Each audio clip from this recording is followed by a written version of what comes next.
Hi, everybody. This is Stefan Molyneux from Free Domain Radio. I hope you're doing well. This is the fall of Rome, and I'm going to make a request and give you some context for this. Please do not be doing other things while this is going on. Focus on this presentation. Watch it if you can. Listen if you must, but focus on this presentation. This is essential. Hey, I don't mind being background sometimes. Throw me on while you're playing a video game. I don't care. But this one you need, because this is about saving Western civilization. We look deep into the past so that we can control the future.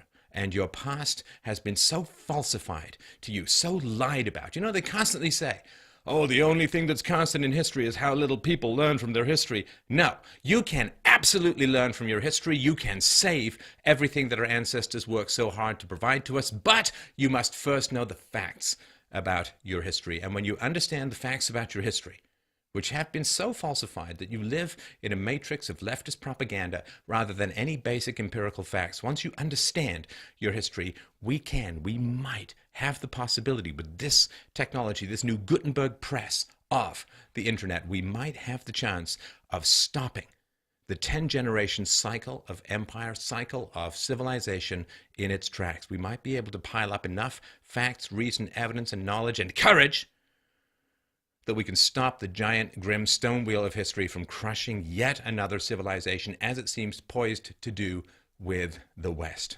So at the moment, there's not much that's more important for you to learn, to know, to understand than the fall of Rome. Now, why are you lied to about your history?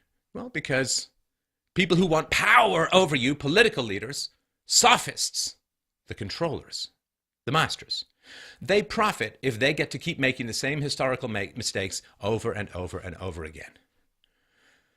And we're going to go into all of those mistakes, and you will be shocked, appalled, and I hope thrilled, excited, and motivated by realizing just how much is the same. As I've said before, history is the same damn story told over and over and over again with different costumes. But we are going to stop all of that. My express goal in founding this show, this conversation, Free Domain Radio, has been to save Western civilization, which I believe is civilization. And over the last 10 years, we've done thousands of shows here, had hundreds of interviews and conversations. We're now doing 10 to 15 million views and downloads every single month. That is enough momentum to change and turn back and hold back the tide of history that seems to swamp and drown us all. So please focus on this, I beg of you. Now, I'm going to generalize, and I'm not going to go in sequence.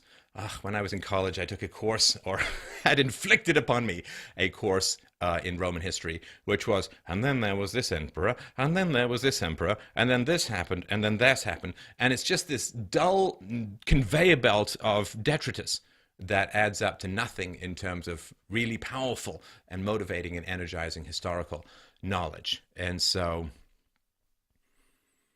that is really, really important to understand. I'm not going to go in sequence. I'm going to jump around because I'm looking for themes that we can act on in the here and now rather than and then this, and then this, and then this, which I don't find helps people at all. So this is not a chronological examination of the fall of Rome. And chronology implies dominoes, you know, like, well, this happened and this happened. It gives you this sense of inevitability. Nothing can change. You can't stop it.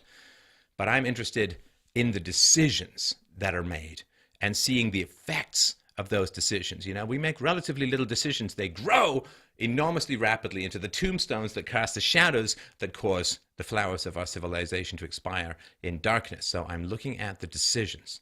Because in the absence of ignorance, when we have knowledge, nothing is inevitable. You know, people argue free will versus determinism. I'm very much on the free will side, because when you have enough knowledge, you can make the choices that can save yourself. If you don't know smoking is bad for you, you're going to quit? No. And so I'm aiming to give you the knowledge to stop the giant grim wheel of history from crushing yet another civilization, because with the technology that this civilization has created and promulgated throughout the world, it may be that if our civilization falls, none will ever rise thereafter. Lord Acton, you may know him from the famous statement that power tends to corrupt, absolute power tends to corrupt absolutely.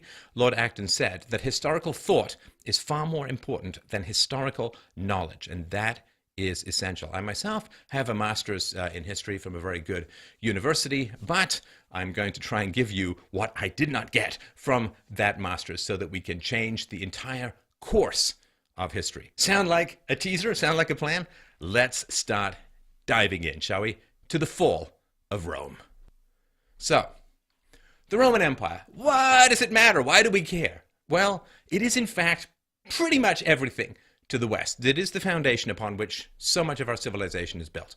Look at Roman law. The rediscovery of Roman law in the early to Middle Ages was essential for organizing disputes and organizing property and organizing conflicts within cities. Right? I mean, once you had in the early Middle Ages, you had amazing agricultural improvements which created the excess food that you need to have cities. You can't have cities when everyone's on subsistence food because there's nothing excess to sell to the city, so you can't have a city. Rediscovery of Roman law.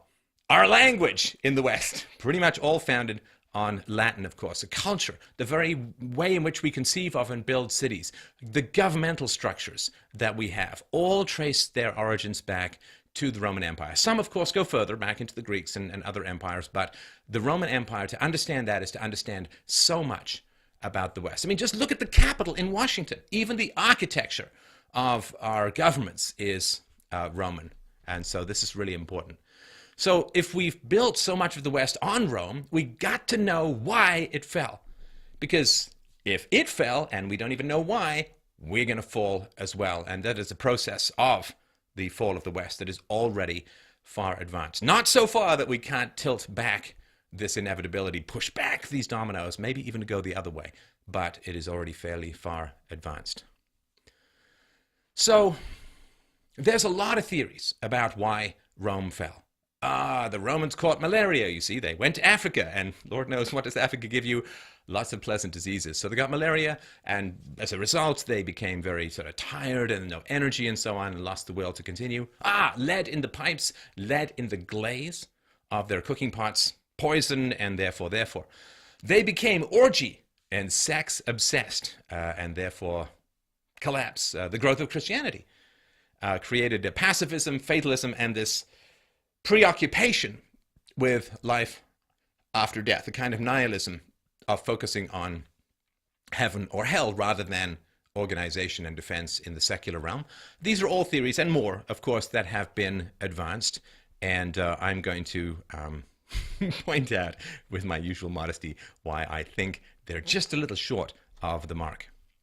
So we're going to go through in this conversation and talk about why Rome fell, why it matters today more than ever, and what can be done about our own decline. With this knowledge, I'm almost not even going to have to tell you what we need to do to prevent and reverse our own decline. And we're going to go from there. The answers are obvious, but political correctness prevents us from talking about them. And that's really the point of political correctness. If you want to know what political correctness really is, it is an attack, a verbal attack, a torrent of verbal abuse on any knowledge that would serve to limit state power. State grows and grows. It metastasizes as a cancer. The government grows and grows. Anything which pushes back against that, any group which is naturally inclined to push back against that, looking at you, white males, is attacked by the vicious verbal abuse of political correctness. Now, what's interesting about Rome is there were earlier empires, the Assyrian and the Persian Empire, but Rome didn't succumb to either war or revolution. On the very last day, see, I told you we weren't going to go chronologically. On the very last day of the empire, a barbarian member of the German tribe Siri and a former commander of the Roman army entered Rome unopposed. The one-time God-given, it seemed, military and financial power of the Mediterranean was unable to resist.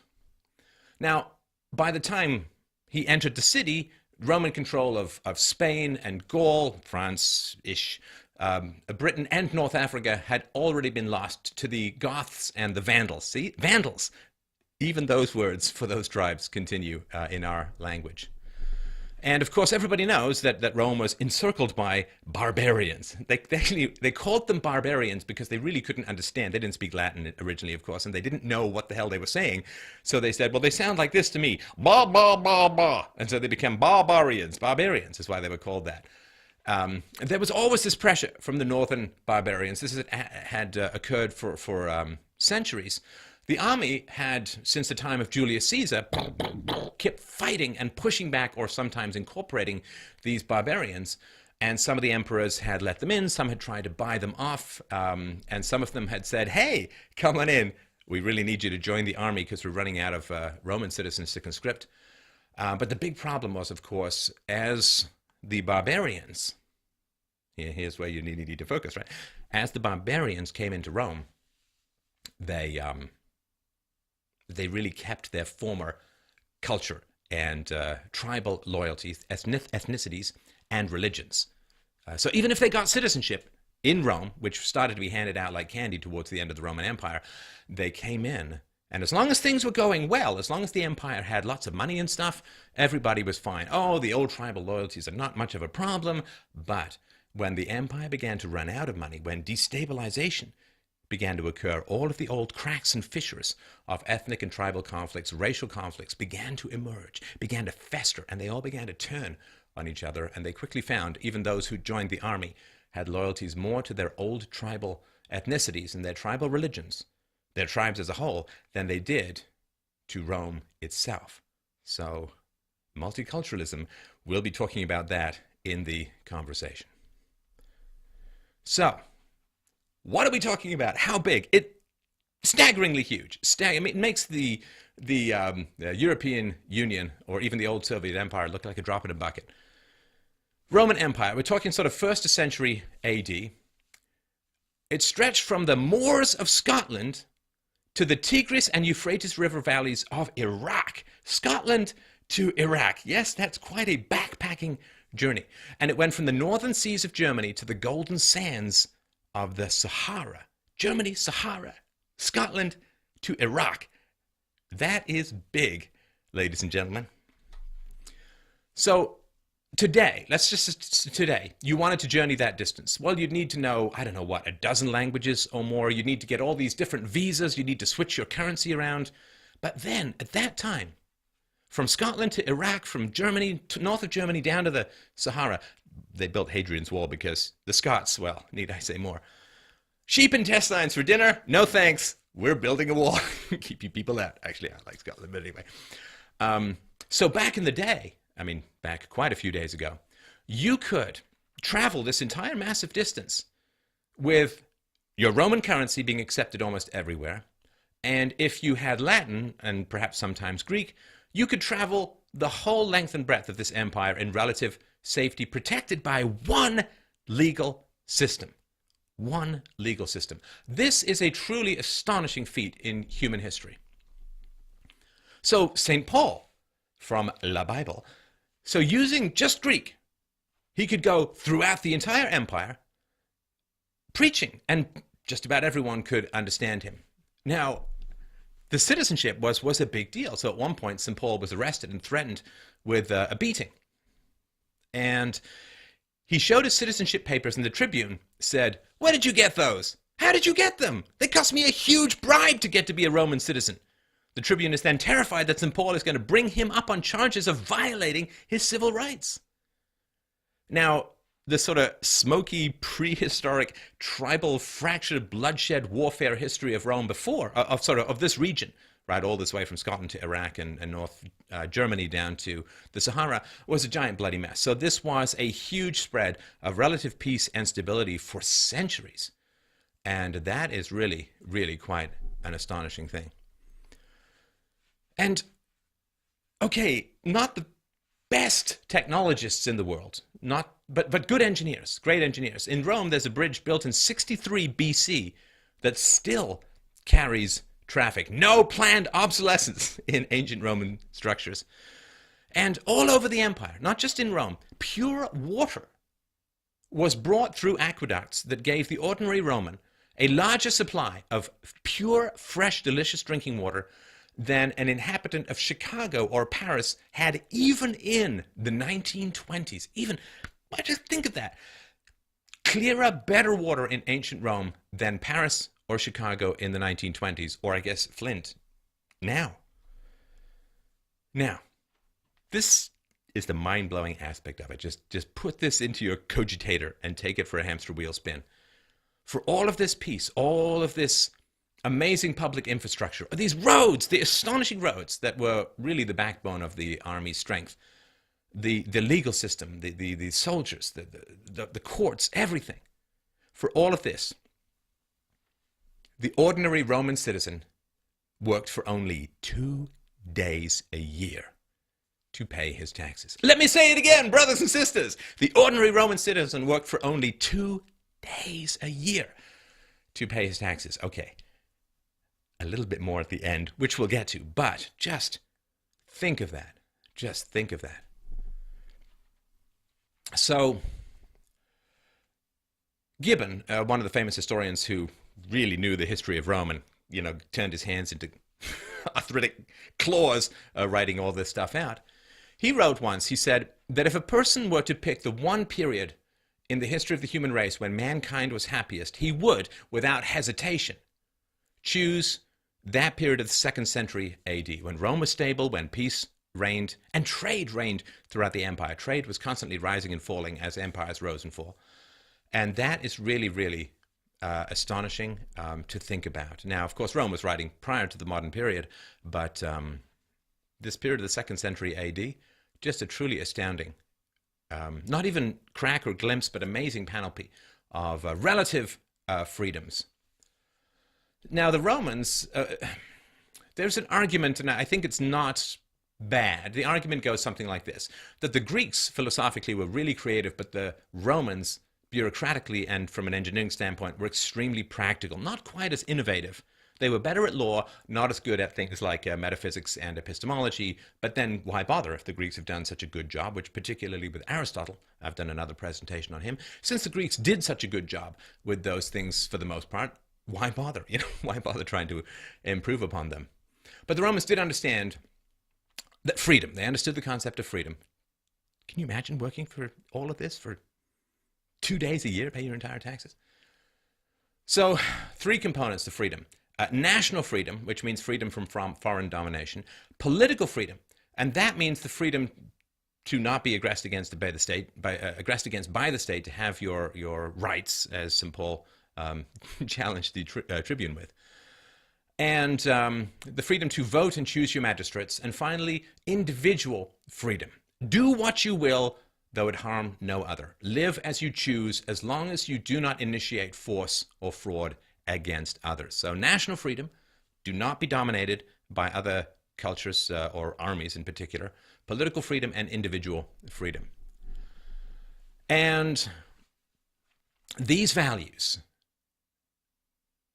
it's hard to find a good way to put it, but these values, you kind of have to massage them into a cultural brain almost from birth onwards.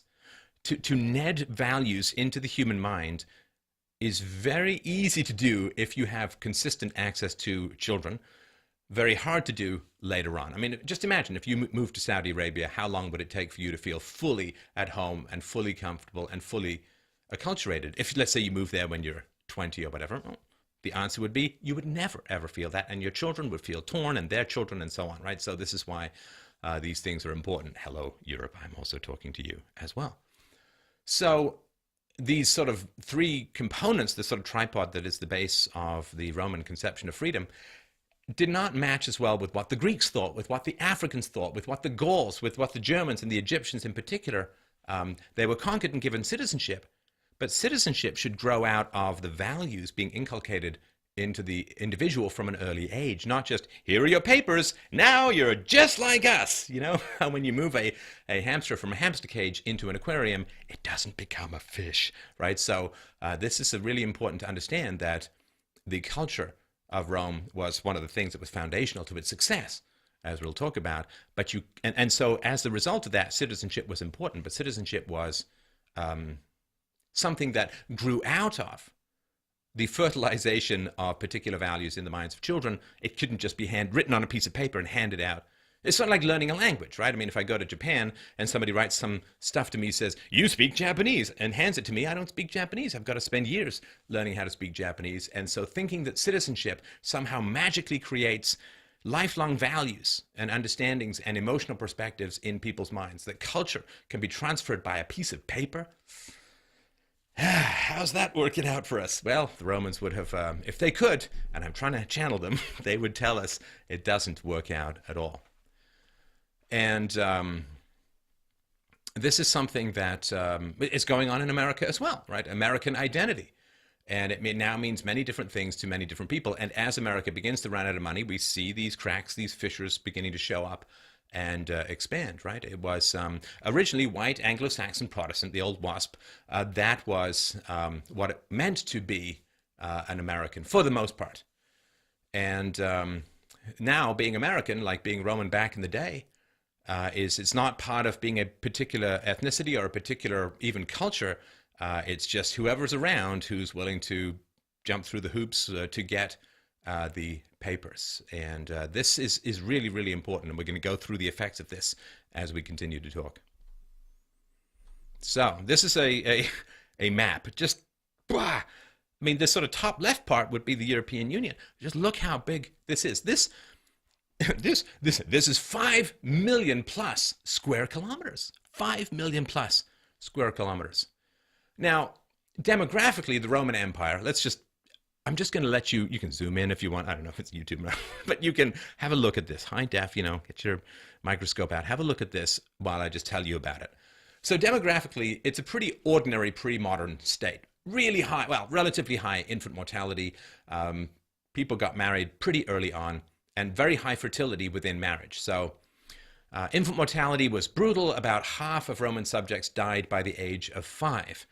And of those who were still alive at the age of 10, about half of those would die by the age of 50. And Roman women, on average, would have between 6 and 9 children. I think there are other groups in society currently with that levels of fertility as well.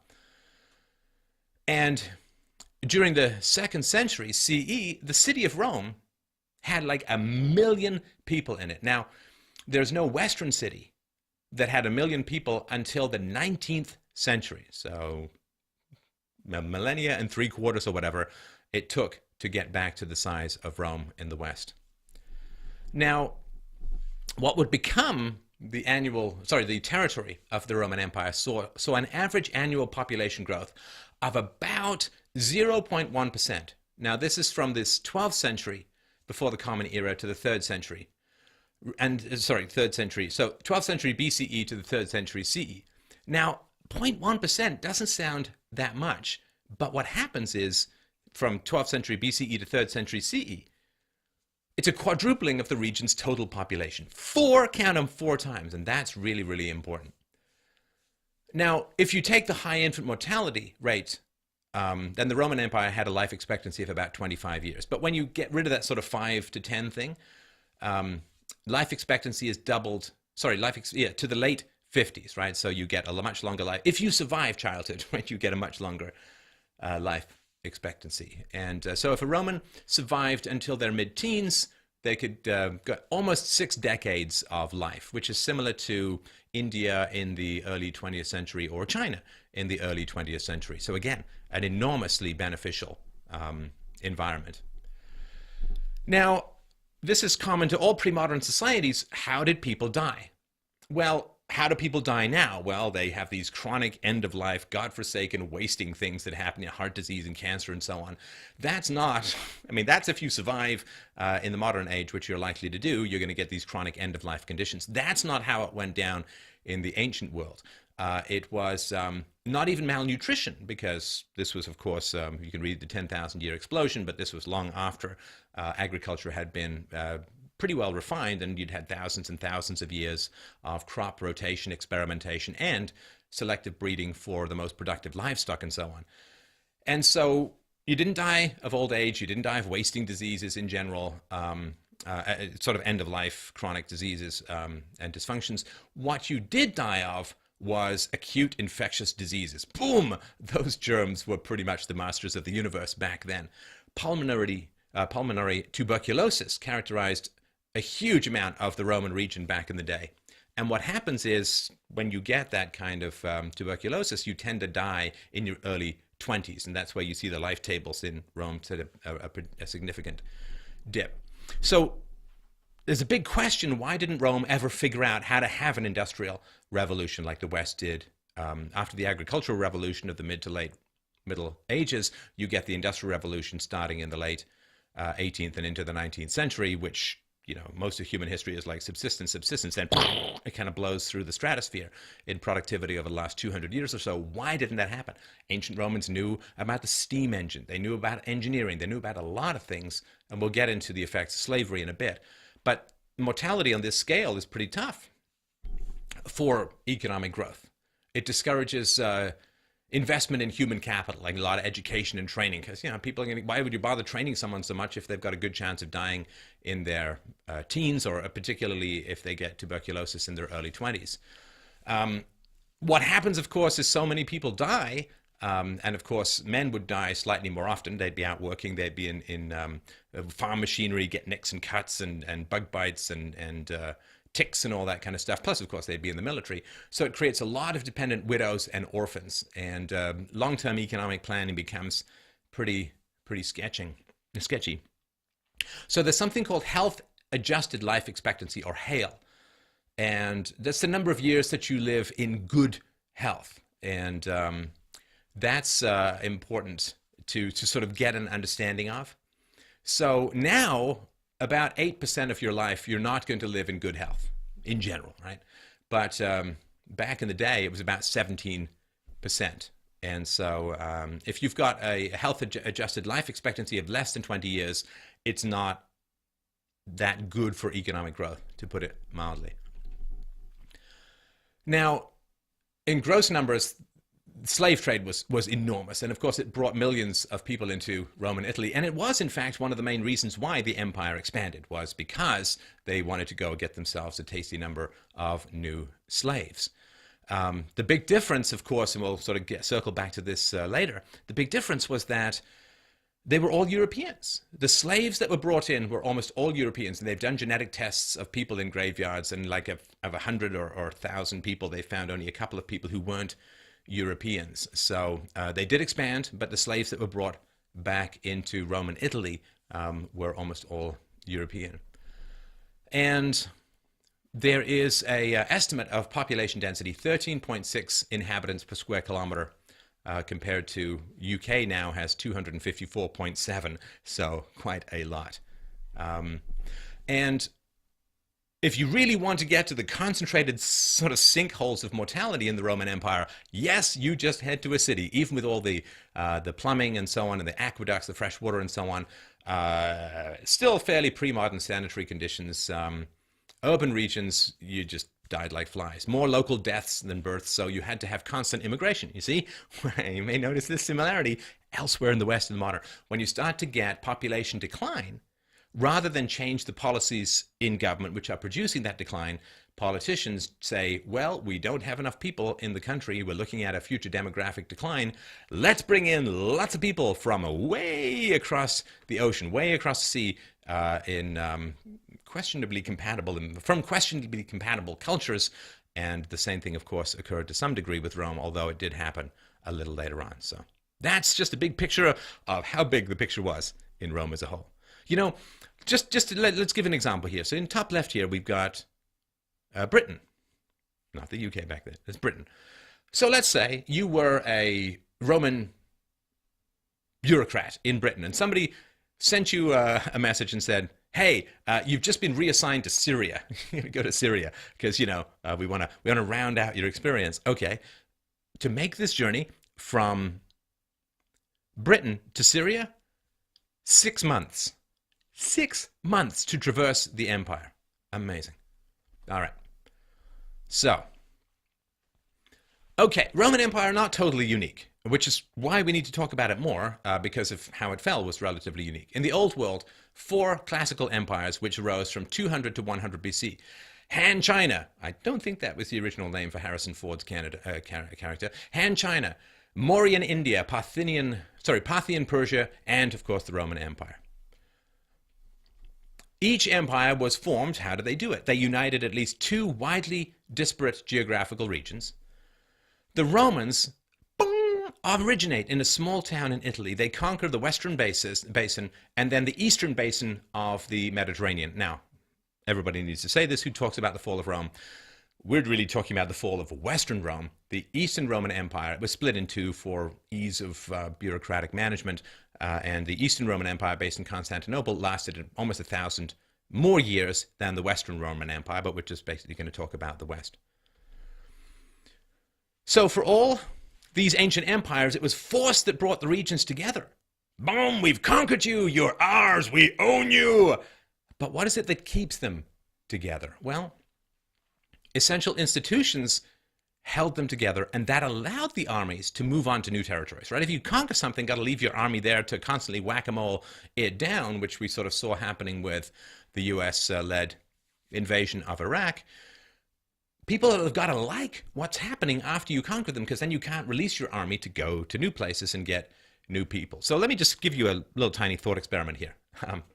Let's say that space aliens, they come down and they conquer your country. And it's bloodless, right? There's no giant death rays. There's not War of the Worlds and so on. There's not, Tom Cruise's perfect hair being parted by more lasers than it generally is, I suppose. But let's say that space aliens conquered your country and they ended wars and they cut your taxes 90%. Ooh, do I have your attention yet? That's right. I'm going to call in our tentacle brethren to come down and save us. So let's say space aliens come, shrink the size of your state enormously. There's no more civil war, no more war. They cut your taxes 90% and they double your lifespan. Well, it's got my attention because, it would be nice to live to 180 or whatever, right? So think of that. Would you be nostalgic and say, boy, I really wish we could get back those civil wars, massively high taxation, and boy, it would be fantastic if I could just die in my regular lifespan rather than live for twice the length. So that's important to understand. This is why it kind of worked for a lot of people in the Roman Empire. And of course, there's a classic and great scene in Monty Python's Life of Brian, where they, what have the Romans ever done for us? And they go through all the list of everything the Romans have done. And it's well worth checking out on YouTube. It's a brilliant film all around. So this is really important, especially when it comes to the Mediterranean. Like the Mediterranean, the wealth of that basin rises and falls largely based on sea trade, right? Because roads, and it was just terrible. Go if you anywhere near, I guess you can go into the Algonquin Trail or whatever, and just try going off the trail. It's like, oh man, what a Bear Grylls nightmare of thwackery. I mean, I did this when I was after I left high school. I worked up north in Canada as a gold panner and prospector and so on for, I guess, all told about 1.5 years, and a lot of it was like hacking your way through bush and picking leeches off your nutsack in like deep swamp water and stuff like that. So it was nice to get some action though. So it is brutal, and so sea was the way to go. But of course, where you get the sea, you get the pirates. And so the fact that Rome cleaned out piracy was important as well, because there had been seaborne commercial empires throughout the Mediterranean for well over 2,000 years before Romans' domination. So Rome, of course, worked hard to keep the sea free of pirates. So the merchants and the people who wanted to buy and sell stuff from other countries and cultures loved the Romans. They built enormous harbors, which, were really helpful for trade. They built lighthouses, so you're not going to crash into the ocean and so on, and that's, pretty important stuff. So the essential sea trade, which also, of course, helped them move their armies around, this is one of the main reasons they built the roads, which we'll get to. The Romans dug canals. They dredged giant ship channels. They built river ports and maintained the security of the shipping lanes through these enormous river fleets. And systems of roads and bridges brought all of this infrastructure together, and some of these roads and bridges have continued to be used into modern times. They built things to last. Now, all of this, as I've mentioned, not really very advanced technology. The Romans were really good at organizing and really, really bad at that kind of innovation. How was all of this done? Well, there's the Army Corps of Engineers. Good job, New Orleans. But in America or in the West, there's the army, which is like, boom, it's out there doing its stuff. But the Roman army was very different. The Roman army was used in combat only about 10% of the times, and that was when things were really bad and really fighty. Only used in combat about 10% of the time. Most of the time, the soldiers were used to build all of this famous, amazing Roman infrastructure. So this kept the population happy because it's like, hey, we've been conquered by these really bad guys. Hey, I don't have cholera because I've got fresh water. Ooh, isn't that nice? My children are surviving because there's, decent infrastructure in the town. And so it kept the population happy that the army would build all this cool stuff, and it reduced the cost of the army because now it can move more quickly, right? So if you've got these great roads and you get the army from one place to another faster than anyone else, you need fewer people in the army because it's more mobile. And this is the stuff that, people loved about being in the Roman Empire. Well-developed written laws, uniform currency, weights and measures were uniform, a lot easier to trade if everybody's using the same weights and measures. Hadrian's Wall, protection from bloodthirsty savages and so on. And the utility of the army in building and maintaining stuff. The army would build brick factories. They manufactured tiles. They created lead and iron smelters and stuff like that. And it was generally a 25-year enlistment. I think it's about 20, at least in Canada, until you can start pulling your pension. But you would be enlisted for 25 years if you joined up. Sometimes it was voluntary. And they try and keep you in your hometown. And they would really work hard to educate and indoctrinate you in Roman values, right? So if you were part of the Roman army, they spent a lot of time, not sort of Full Metal Jacket style, trying to get you to really understand Rome and to be Rome and to transmit those values. Now, there were, of course, lots of armies kept on the outskirts of the empire, but they weren't primarily to keep people out, which was somewhat impossible, but just to sort of control their movement. There was, in Rome, strict religious toleration, as well as there was emperor worship. And interestingly enough, when the emperor worship began to fall away, this is sort of one of the arguments as to the effects of Christianity, because Christianity would consider it bad, if not downright blasphemous, to worship the emperor. That came later with the divine right of kings in the Middle Ages, but there was emperor worship. When that began to fall away, a lot of the values also began to fall away. Now, Rome was converted from a republic into an empire in about 14 BC by Augustus Caesar. Of course, he said that he was maintaining the republic. A politician who destroys values while claiming to protect them. Good thing that only happened in antiquity. Now, this was a big problem in Rome as a whole. Now, it's considered to be a cause. I don't view it that way, and we'll sort of talk about why. But it was a problem. The Romans were not able to create a stable system of succession. Who's the next person in power? The Greeks were able to achieve this, the Romans weren't. And so there was, of course, every time an emperor died, and for a while they seemed to be dying pretty regularly, not really of natural causes, there was this giant power disruption, struggle for power, and that created a big load of problems. The relationship between Rome and the areas outside of Rome, particularly in the Germanic areas, there's a lot of trade moving back and forth of these sort of frontier zones.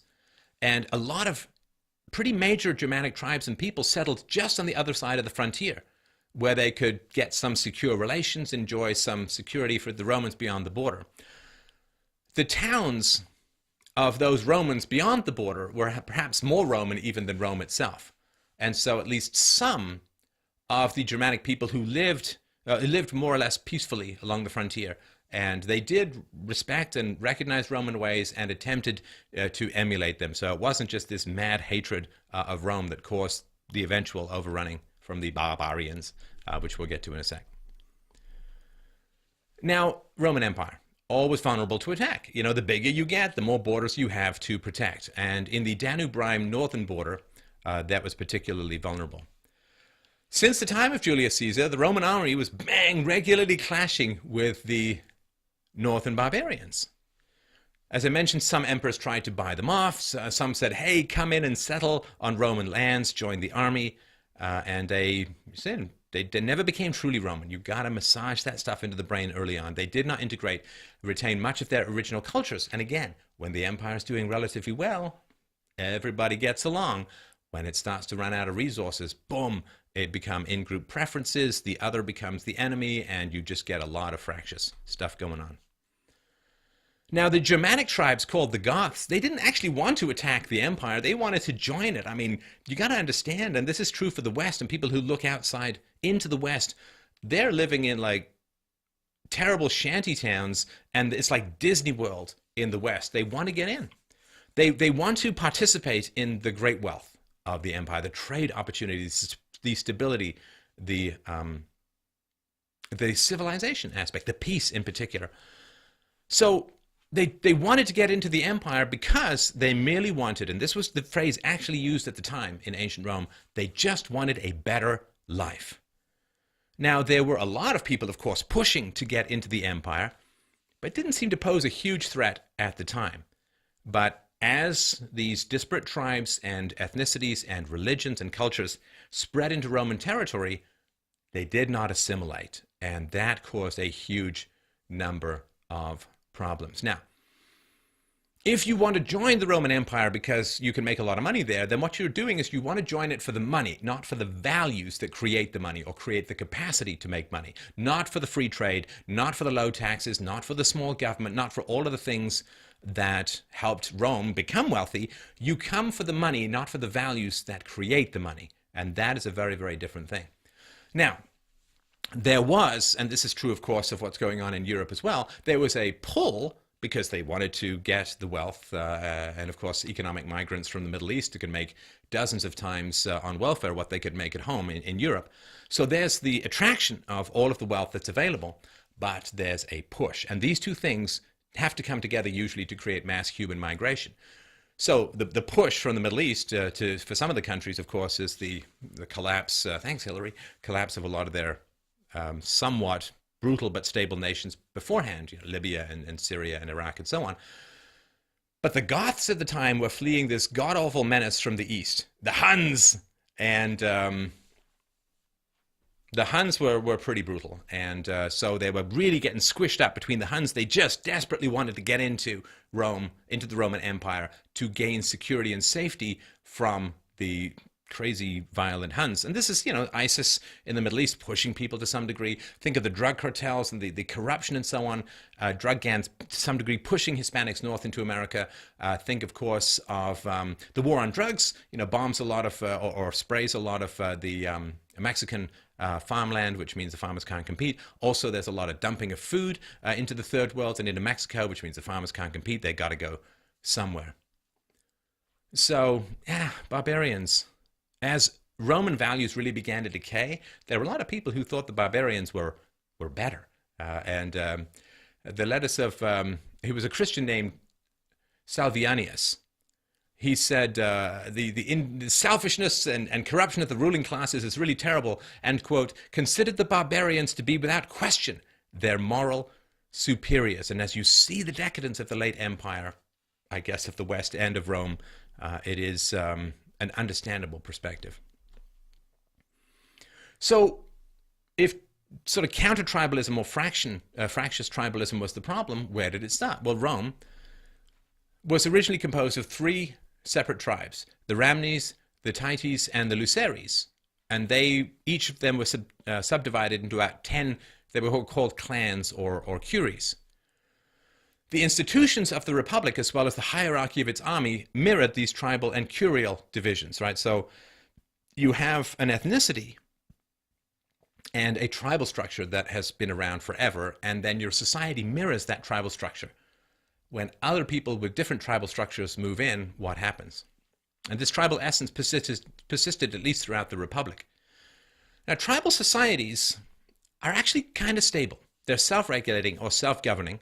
They rely on things like ostracism, which, if you can get the women to ostracize somebody who's doing bad or doing wrong, then you get gene death, right? Because the genes so you end up with genes for conformity to the tribes. So they're kind of stagnant, but they're surprisingly stable. And this was true among the Greeks, right? So liberty has sort of, in the modern West and to some degree in ancient Rome, liberty began to mean licentiousness. I can do whatever I choose. I can do whatever I please, and so on. But among the Greeks, liberty meant self-government, not permissiveness, not I can do what I want, but you are free if you govern yourselves. The Greeks called themselves free because they governed themselves. They considered the Persians to be slaves because the Persians were governed by an autocrat. Self-government required and requires great discipline and, cultural patterns and values that ensure the subordination of the aberrant interests of the individual to those of the family and of the society as a whole. And I can hear all the objectivists, bringing up their ninja blades of the virtue of selfishness, and we can have that discussion another time. I'm simply pointing out that we all need discipline to live. And we don't want to confuse freedom with licentiousness. Freedom has a lot to do with discipline and the subordination of your personal interest to those of the family. We all understand that. If you get your kids, you can't go out drinking every night and stuff like that. So the institution in tribal groups is sort of a council of elders and so on, and they interpret and socially enforce tribal traditions and ensure that these tribal traditions are accurately transmitted to succeeding generations. This imprinting is really, really important. And this did not last.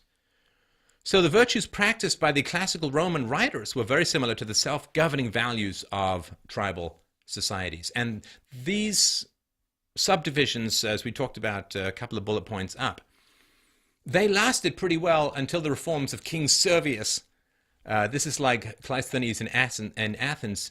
He established geographical divisions to replace tribal ones as the basic administrative units of the state. So rather than organizing people by tribes, it was just like bing, bing, bing, geography. And this is very similar to the giant clusterfuck mess that was created by Western intervention in the Middle East, where they would carve up all of these countries really based upon geographical or administrative requirements or preferences, rather than actually mirroring the tribes at the time. The same thing happened with the partition in the post-Second World War period in India and Pakistan. There's something called Churchill's Hiccup, I think it's called, where they just did not allow or recognize the degree to which tribes tend to work relatively well within their own geographical regions. But if you jam a bunch of tribes in and overlap, Czechoslovakia is one of the big problems with Czechoslovakia in the 1930s, and one of the reasons it was so weak was it was so Balkanization, the Balkans, right? You see how all of this stuff doesn't work.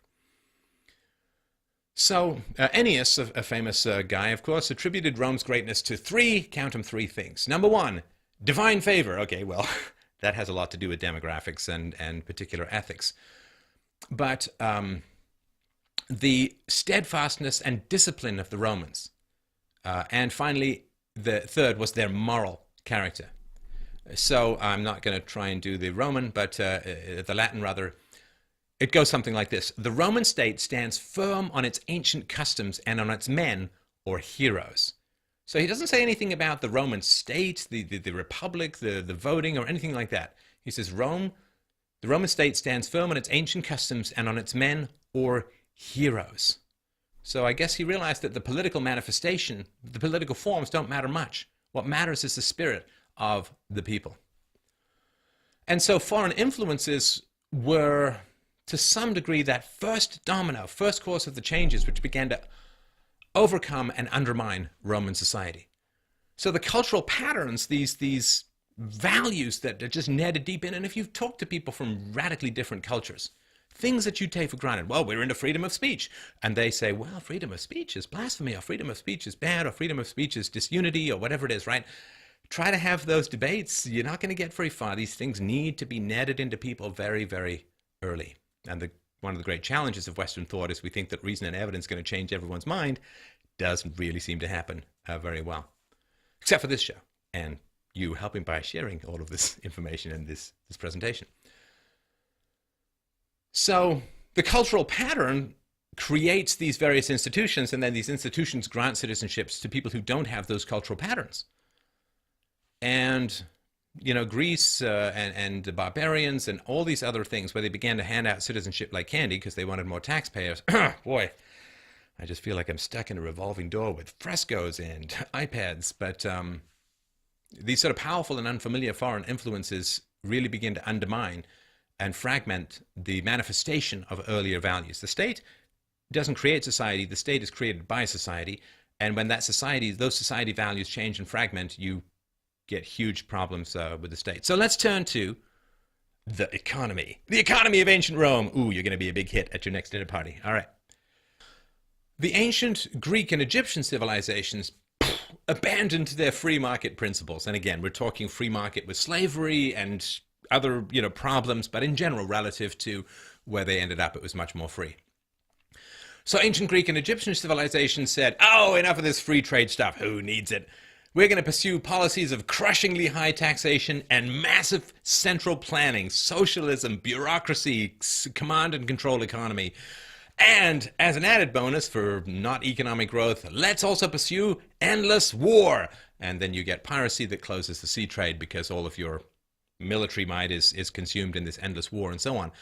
And that's not good. And one of the big differences at some points in the empire between Egypt and, of course, Rome, Egypt was the personal property of the Roman emperor, but Egypt largely retained its socialist economic system, central planning, command and control, diktats, price controls, you know, the usual crap.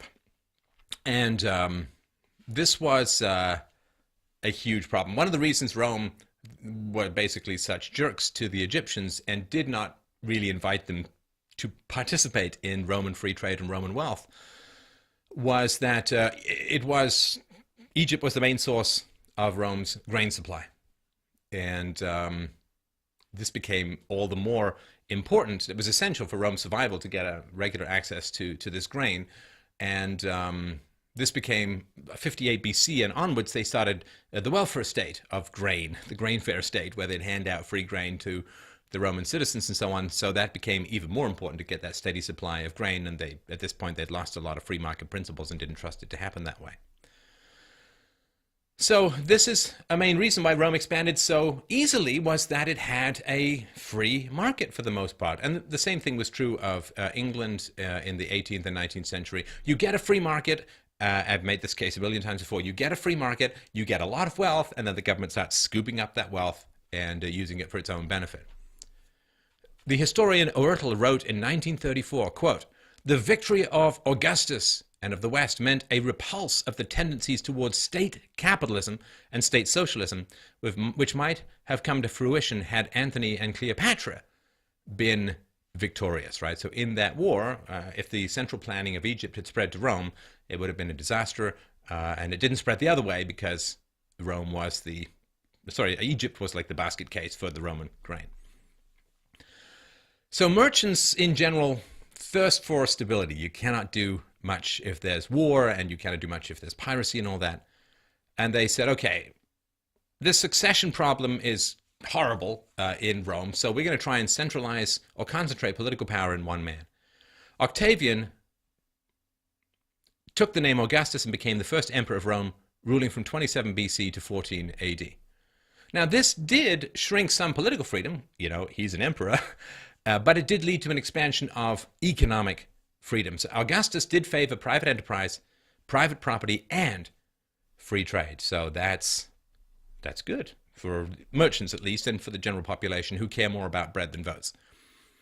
So under Augustus, taxes were lowered significantly. He abolished tax farming, which was this practice of just saying to people, go get me a bunch of taxes, and if you can't get them, you have to pay me anyway.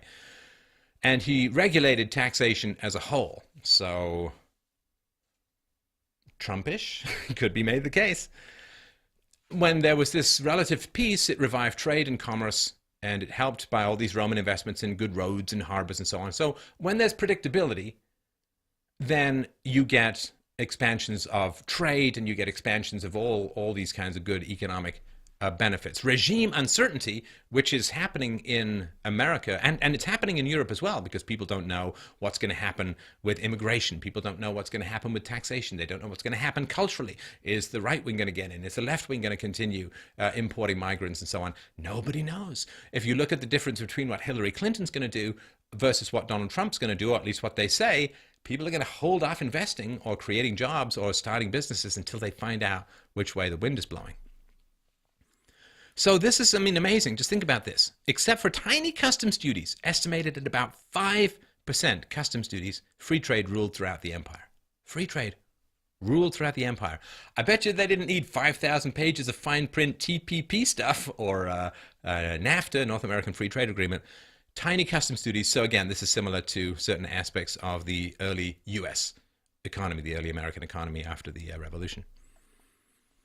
Michael Rostovtsevs has described this as a period of, quote, almost complete freedom for trade and of splendid opportunities for private initiative. And this is one of the reasons why earlier Gibbons said this was some of the best places to live ever 2 days a year pay your taxes, 5% on customs duties, which means locally produced goods, there's no tax, no duties, no nothing at all. And it's just astounding. All right. The elephant in the room. Slavery. So Rome expanded largely from a political standpoint to take slaves. So the conquest of Carthage, Macedonia, and Greece in the 3rd and 2nd centuries BC brought so many slaves into the empire, it turned slave labor, which used to be a luxury and privilege for the ruling elites, into a pretty predominant factor determining both social and economic policies for the entire republic. So this is really, really important. The mass importation of slaves during this period at first seemed beneficial, but later destabilized the fragile Roman class system. So it's not obviously directly comparable, but it's not wildly not comparable. Think of H-1B visas in America, immigrants, and outsourcing. You import people that the local people can't compete with, right? So H-1B visas are driving down significantly opportunities for technologists or engineers and so on in America, particularly in the computer science field, because you can't compete, because you can pay these people very little, they can't leave their jobs, they can't compete, you don't have to sort of bid with other people for their labor. And so immigrants as well, mass importation of people that the local population can't compete with, and or at least it's very hard. Let's just make it not quite as absolute. It's very hard to compete with, and this is of course one of the reasons why Trump is interesting to a lot of people. He's going to try and control the importation of low rent, low wage people, and give some opportunities for the local population to have jobs. So when you stop bringing in all these slaves, it becomes a big problem for the laborers who want to compete with them, and then you end up with more of a welfare state, which we'll sort of get into in a minute or two. And the price for a male slave in Rome at the time of Augustus, has been quoted at 500 denarii. A female could go for as much as 6,000 denarii because male privilege and all. So 1 AD, year 1 AD, slave population in Rome. So about 900,000 total inhabitants. It went to 1 million a little later. How many, or how much of that population was slaves? Well, between 300 and 350,000. And that's, a lot. A third to a little more than a third of the people are slaves. Now, outlying provinces and so on, the numbers go down, dropping to about 2 and 10% of the total.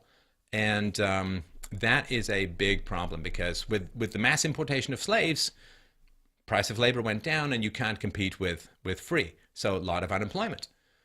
And if you're a citizen farmer and you can't compete with all this slave labor, right? I mean, then you have a big problem. You end up leaving your farm, going to the city and living on welfare, which means that you're no longer passing down your hard work values, your get up early, milk the cows, hoe the back 40, mend the fence. I don't know what the hell goes on farms, thankfully, but you're not passing along that discipline. And you think of the welfare state in the West, and in particular in America, some minorities, and of course whites as well, you've had 2 or 3 generations where nobody has a job. And all of that human capital, all of that discipline, all of that knowledge about how to make money, how to deal with conflicts, how to work with your boss, how to please customers, all gone. And it's really hard to resurrect that stuff.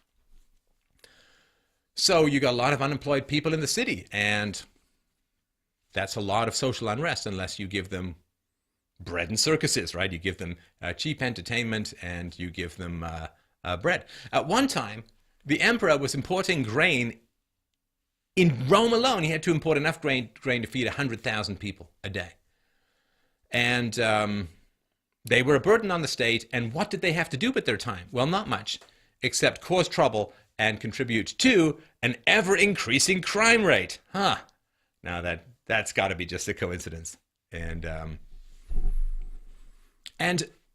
this is an argument. Oh man, I took so many history books up when I was working as a sort of gold panner and prospector.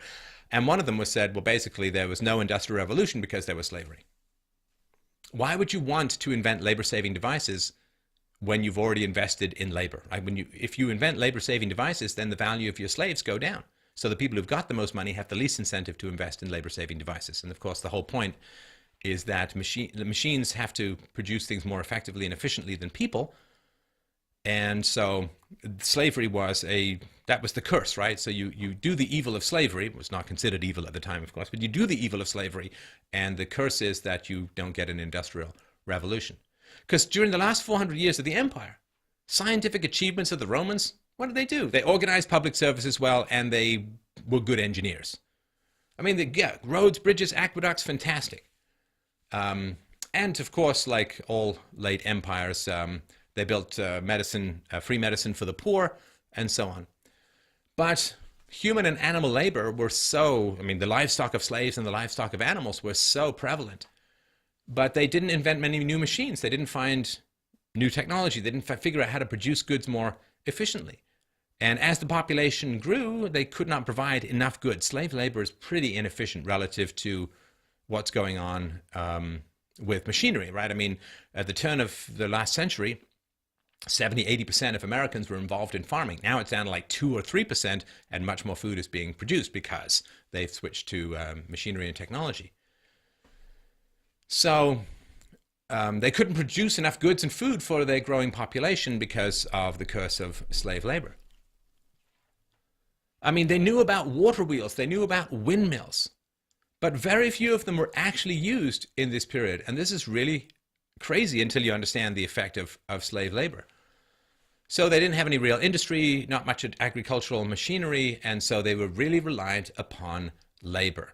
And then when the labor began to diminish, because they couldn't conquer more lands and get more slaves, and because people vanished out of the system as taxes went up, they just really started to run out of stuff. And they just watched the entire economy collapse, at least the rich Romans, rather than, retool your farms to become more productive. Anyway. So farms originally were run by small business families. It's the middle class, right? The ballast, the stability of society. So these farms throughout Italy were soon absorbed and replaced by massive slave-run plantations owned by the aristocratic elite, right? Because they can afford all the slaves. You can't compete with slave labor, and so you end up selling to them, moving to the city, and living on welfare. And this is also similar to outsourcing, right? Where the jobs all go overseas and then people end up on welfare. Now, of course, the jobs, if there was no welfare, the jobs would be much less likely to go overseas because people would reduce their wages or benefits to the point where they would be able to work locally. But because there's welfare, there's a point below which people simply won't work for money because it's more economically productive for them to go on welfare. So welfare drives all of this stuff overseas, and that, of course, happened with Rome as well. Not overseas, but to other areas. So by the end of, these sort of endless wars and general social disorder, the Roman slave population was at least equal to that of freemen, non-citizens, 25 to 40% of the population of Rome. And again, prevented this industrial revolution as a whole. I think it's a good case to be made. All right, monetary policy. Ooh, this is the meat of the matter. This is the marrow and the bone of the good stuff. So money. It's at the heart of any empire or country. So fiscal policy, political power, military power, and what's called democracy all hinge on money. And we just watched the RNC and the DNC, and the DNC in particular. My goodness, the Democrats are just promising people free stuff. Well, that means that they have to have the money for it. Fiscal policy, political power, military power. Can you pay for your military? Well, this all hinge on money. So all governments, all throughout the world, always inexorably seek to monopolize control over money in their territories. They want to be able to create and print and control the money because that way they get to inflate, they get to borrow, they get to do all of this crazy stuff to pretend that they have more money than they have, at least in the short run. Now, when a government gets control of a currency, it seems to benefit people in the short run. It's like, cocaine. Hey, I'm happy. But that's only a side effect of the central goal of giving the illusion of gifts, right? So if the government says, I'm going to give you $1,000 and then it has to tax you $1,500 to give you the $1,000, it's very clear that it's a bad deal. But if they say, I'm going to give you $1,000 and they tax you only $250 and they use that $250 as collateral to borrow $1,000, then you give them $250, they give you $1,000. You think, wow, we're wealthier, except for the debt thing. Or they can use it to dilute the currency, to print money and so on. Or in this case, to dilute the high value content of the money, the gold and the silver. So it's bad stuff. So there was one emperor, Septimus Severus. It does sound like something out of Battlestar Galactica, doesn't it? Gave this advice to his two sons, Caracalla and Geta. He said, live in harmony, enrich the troops, ignore everyone else. The state is a fist. They didn't listen so well. One brother killed the other and spent so much on the military that his mother begged him to slow down. You know, when your mom's saying you're spending too much and your mom's very rich, it's not a good situation. So the son raised military pay by 50% and doubled the inheritance tax. And then he made almost everyone who lived in the empire a citizen, because that way you could tax them more, right? Well, he said there was no more money to be pillaged from the population, but not to worry. Quote, "For as long as we have this," he snarled, pointing his sword, "we shall not run short of money." And it devolved from a mafia with good PR to just a plain old mafia later on in the empire. And so this expansion of citizenship, right? What do they have left to sell when they can't bribe you with your own money, when there's so much debt and so much devaluation of the currency that the government can't bribe you with your own money? What do they have to sell? Well, they have citizenship to sell, and we can see this happening all over the West at the moment. So you used to be a citizen because you had the same values, and then citizenship just became a means of expanding the tax base. Bring people in, especially when the birth rate begins to decline, right? So when the birth rate begins to decline, what happens is governments say, "Well, we need more people, right? We got old people retiring. We need money from young people to pay for the retirement of the old people. There aren't enough young people." But the problem is, it takes a long time to grow people into taxpayers, like a quarter century or more. So governments can't sit there and say, well, to deal with our fiscal crunch, to deal with not having enough money to pay off all the unmet promises and unfunded liabilities and obligations to the old people, we're just going to encourage childbirth. Because what happens is when children get born, they're a huge liability to society. They cost a lot of money. You got to put them in schools. They need health care and so on. A quarter century later, maybe or more, they'll start producing taxes. But it's much easier for people to just, hey, let's import some taxpayers. Boom! Other countries have paid for them being kids. We just get the rewards of them being taxpayers. Of course, the problem is generally you end up paying more in social services and welfare than you collect in taxes, but it's still more than if people were having kids. It also takes moms out of the workforce if they want to be good moms, so you can't even tax them. So it's bad all around. It's just a huge drain. And so expanding citizenship is the best way for governments who are way underfunded to get money rather than having the domestic population have kids. So that's pretty important.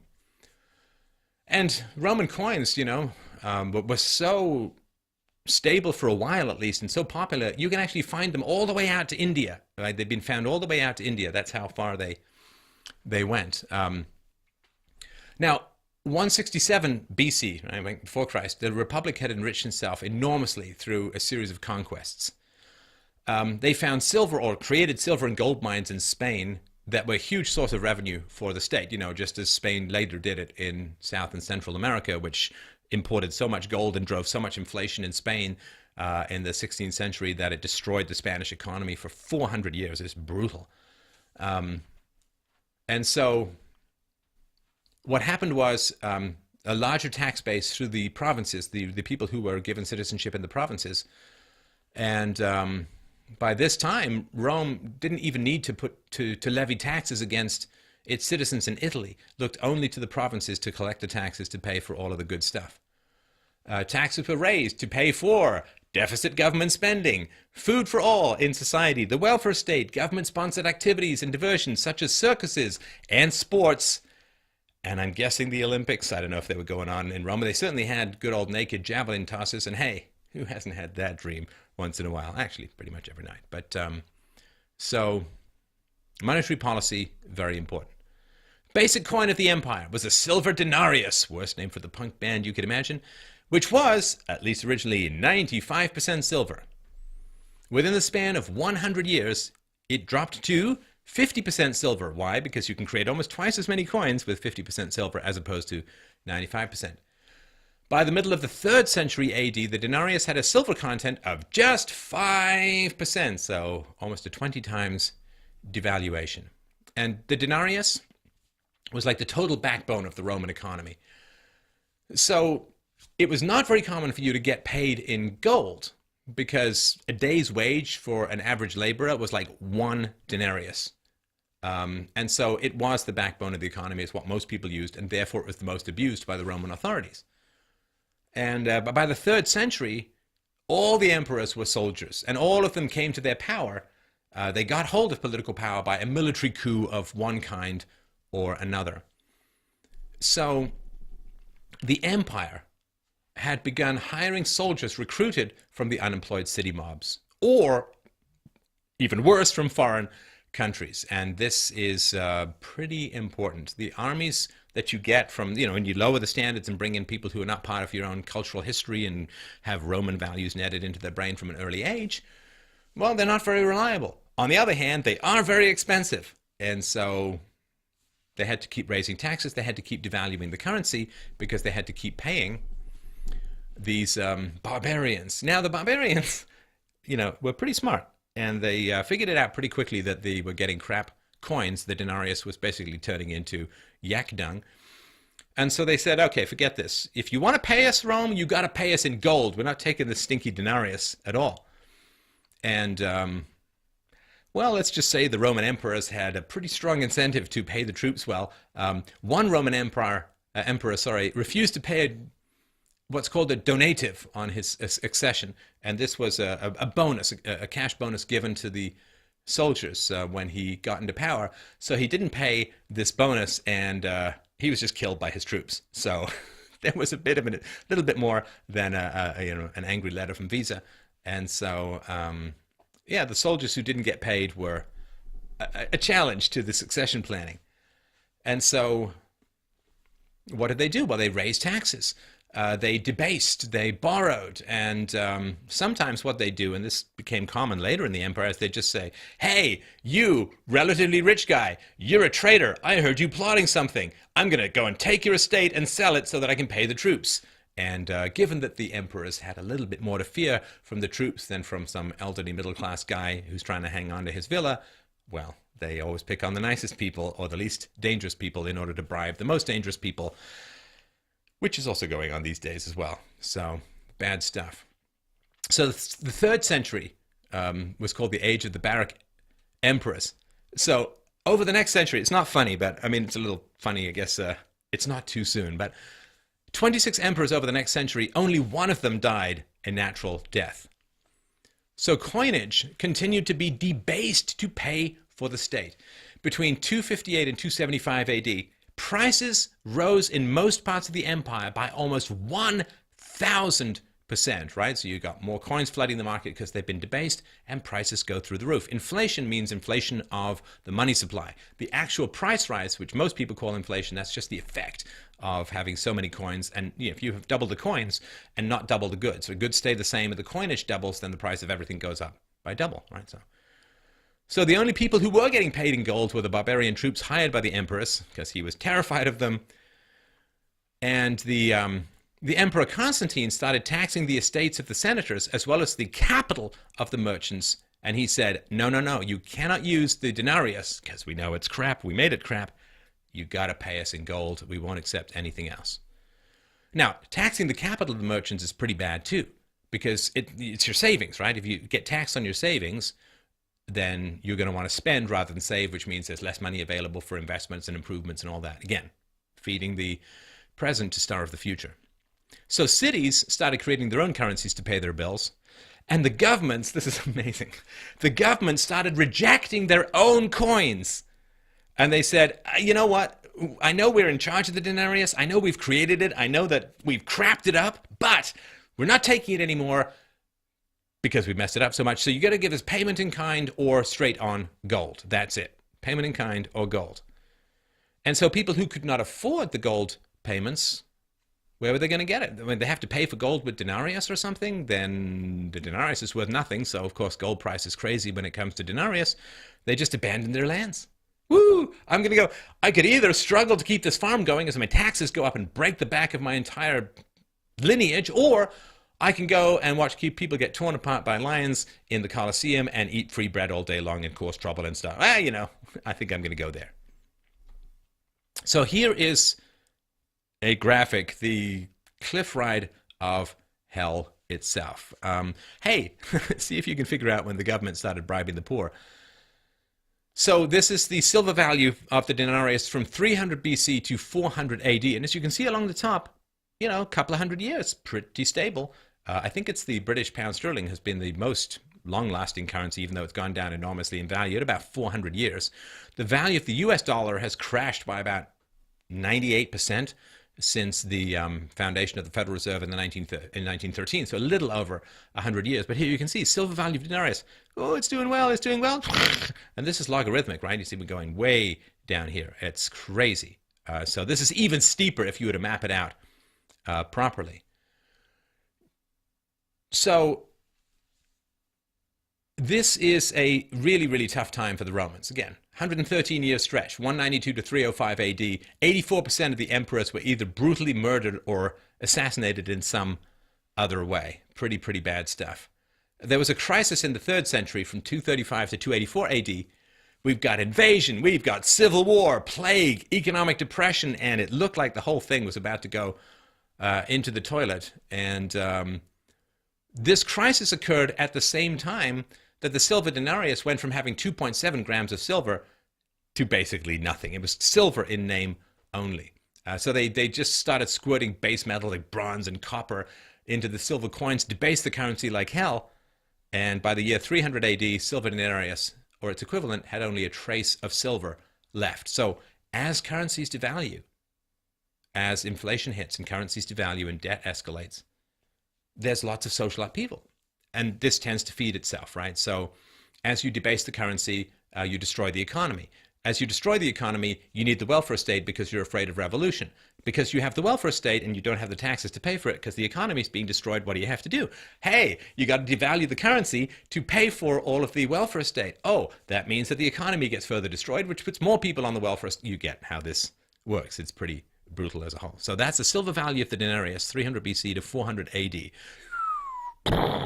This, I argue, is at the foundation of a lot of these problems. A lot of the problems are a reflection of this. Because if you can't devalue the denarius, you actually have to start telling the truth to the people about what you could afford and what you can't afford. But this is a cocaine-addicted fantasy. 3rd century fiscal crisis, as we just talked about, decline in silver content of the Roman coin. So you see here, 64 to 68, right? Boom. 90%, crashes down. In 100 years, it goes to virtually nothing. And this escalates the problems. If they weren't allowed, like Bitcoin style or whatever, they weren't allowed to do all of this crap, then they'd actually have to make better decisions than all these bad decisions they make by thinking they have this infinite magic money photocopying machine. Governments get worse and worse as soon as they gain control over the currency, which every politician thirsts for, but they just start making worse and worse decisions, you know, like, say, going to war in Iraq without raising taxes. Anyway. So this hyperinflation created a huge amount of economic chaos. And as we talked about, 1st century BC, about 1 million inhabitants in Rome. And until the end of the 2nd century AD, it was about the same. And then it began to collapse. Slowly throughout the 3rd century, and in the 4th, it really collapsed. By the 5th century, out of the 1 million people, only 50,000 people were left in Rome. So let's just say I'm guessing there was a bit of a housing crash, and they had some elbow room. Hey, finally got a seat in the Colosseum. Oh, look, the barbarians are pouring over the walls. Anyway, so this is crazy. So again, 1st century, denarius 90% silver. End of the 2nd century, down to less than 70%. 1 century later, less than 5%. By 350 AD, here's the number. I mean, you can't even say this stuff with a straight face.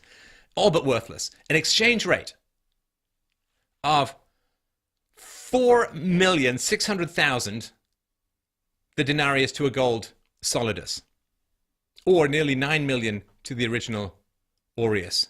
And sorry, I keep forgot to mention the sources. We're going to put all of the sources for all I'm saying below. So, yeah, I mean, it's crazy.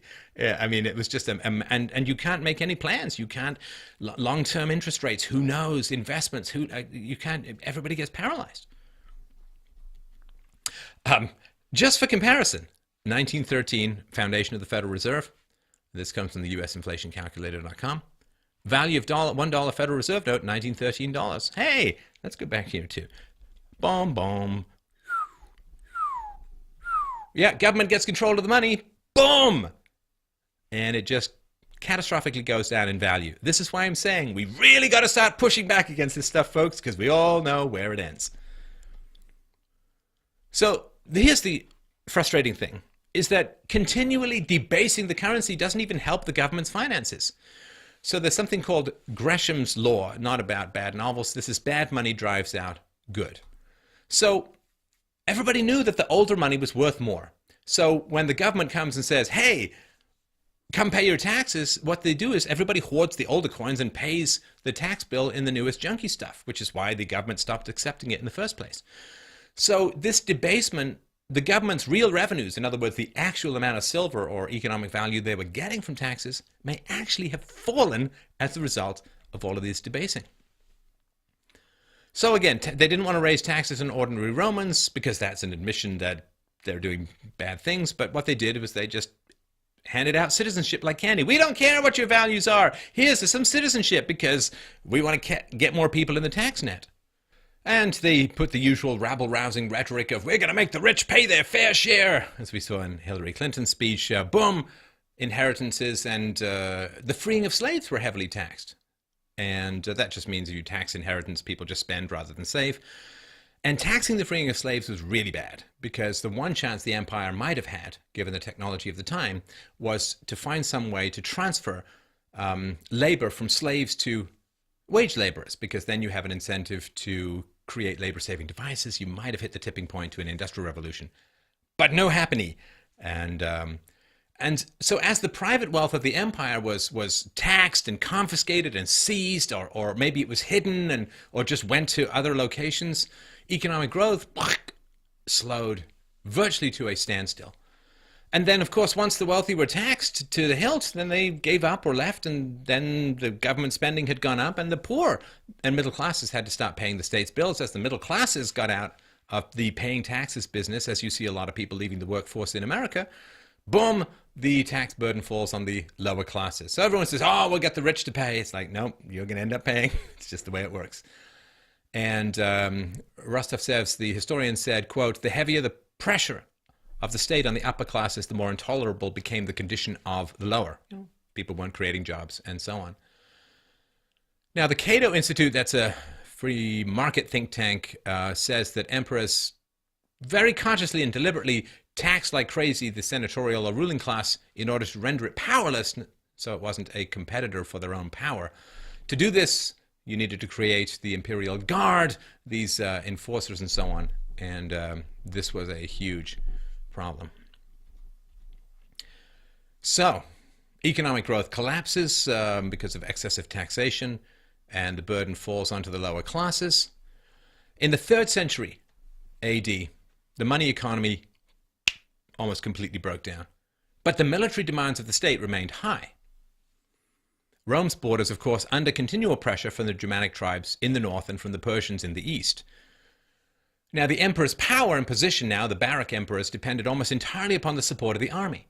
And the army had to be paid. You couldn't avoid paying the army, regardless of the consequences to the free market. Now, this is to some degree still the case, but with posse comitatus, it's less of a risk for the US president. But now it's the welfare recipients that has to be paid. Otherwise, there's going to be riots and all that. So this is crazy. And that there was a strong ethic began to be created against the ruling classes, against the emperors and so on. So Tacitus said, quote, it is no use trying to escape their arrogance by submission or good behavior. Robbers of the world, having by universal plunder exhausted the land, their drive is greed. If the enemy be rich, they are rapacious. If poor, they lust for domination. Neither rule of the East nor West can satisfy them. Alone among men, they crave with equal eagerness poverty and riches. To plunder, slaughter, seize with false pretenses, they give the lying name empire. And where nothing remains but a desert, they call that peace. But enough about US foreign policy.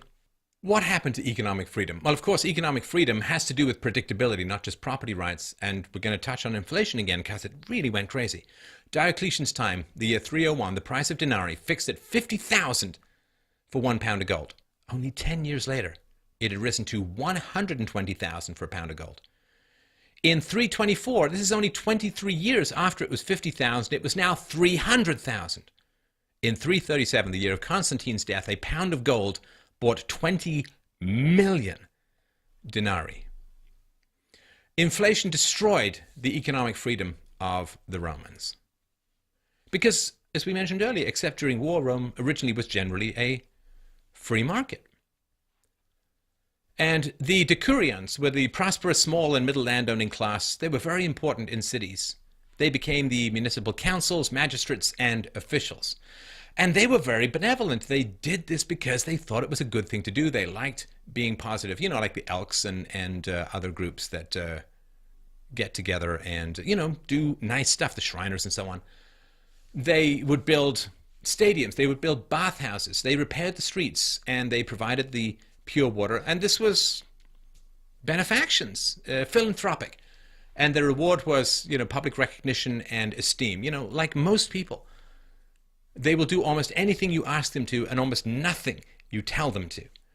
And so this, you know, relatively free labor was really, really important in creating a just and peaceful society, particularly in the cities. They viewed state service as an honor. They would donate time and money to general improvements. You know, put your name on the hospital wing kind of thing.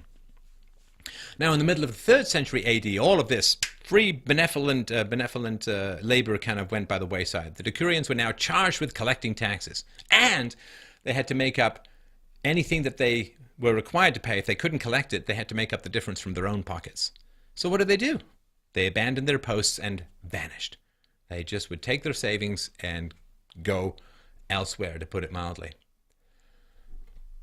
Now, merchants, again, the government stopped taking its own money to pay taxes. They had to pay in goods or pay services in kind. So what that means is if you have a factory for making garments, now you had to deliver a certain amount of garments to the government requisitions. If you had a ship fleet, or even just one ship, you had to carry a certain amount of government goods. And you have a kind of quasi-nationalization of private enterprise. And by the 3rd century, again, nearly every Roman denarius that was collected in taxes was going into the military and administrative maintenance. And now the state was just heading straight towards bankruptcy. And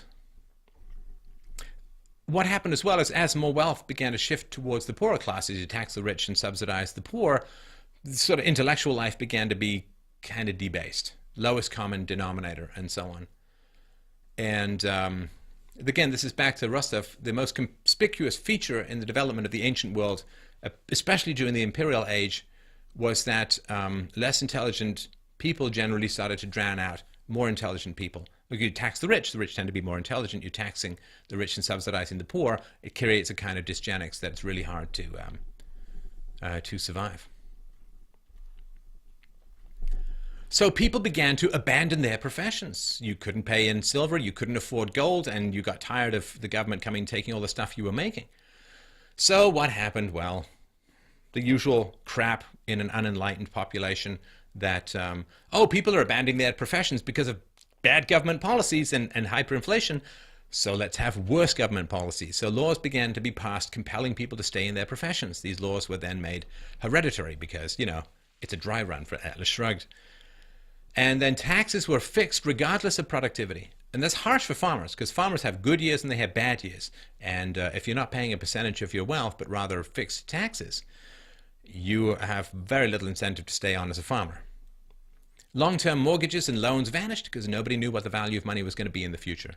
So what happened was a two-tier monetary system developed. So politicians and soldiers and bureaucrats, they were all paid in gold and they enjoyed a gold standard. Everyone else scrabbled with a debased currency. So when the Fed, it's like now in central banking, those who, like when the Fed creates a bunch of money, those who get that money first get to spend it at the current value. Everyone else who gets it later gets to spend it at vastly diminished value. So there's that double standard that goes on in the West at the moment. And again, we talked about originally, Romans only had to work 2 days a year to pay their taxes. Now, towards the end, the empire was just viewed as absolutely abysmal and tyrannical. The end of the empire, for a lot of people, the farmers, the peasants, the businessmen, they said, thank God it's gone. What a nightmare. You know, like the end of the Soviet Empire, particularly for the Eastern Bloc countries, it was like, whew, fantastic, because it was literally strangling the economic life and survivability of the population.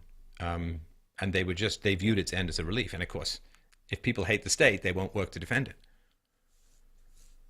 So in France, the early 5th century Christian priest Salvien of Marseille wrote that the Roman state was collapsing because it deserved to collapse, because it had abandoned the first premise of good government, which is justice to the people.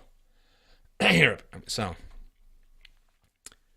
a historian writes, by justice he meant a just system of taxation. Salvien tells us, and I don't think he's exaggerating, that one of the reasons why the Roman state collapsed in the 5th century was that the Roman people, the mass of the population, had but one wish after being captured by the barbarians: to never again fall under the rule of the Roman bureaucracy. Now, the laws controlling and demanding that people stay in their professions started in the defense-oriented industries, like delivering armor, delivering swords, and so on, sandals, or military sandals. And it started there, and then it spread out, because of course, you know, you've got to deliver food, so you've got to do the food. You've got to deliver water, so you've got to do the water, and ships, you know, everything spread out that way. And that's of course because you had to please the military at all times. Now, this is sort of just an interesting sidebar, but this word barbarian it could be argued that the word barbarian has a modern equivalent. So those who wanted independence from the Roman Empire, those who didn't want to be dominated by the Roman Empire, well, they were all called barbarians, you know, Calgacus and people like that. And what they did was they used unconventional warfare to oppose the most powerful military in the world. So if you want to be free of the domination of foreign influences, and you're willing to use unconventional warfare to achieve your goal, and when there's a lot of sympathy for your goal, it could be argued that the modern word for barbarian is terrorist. And that it's an interesting perspective. I'm not saying it's all necessarily true, but it is a very interesting perspective to think of.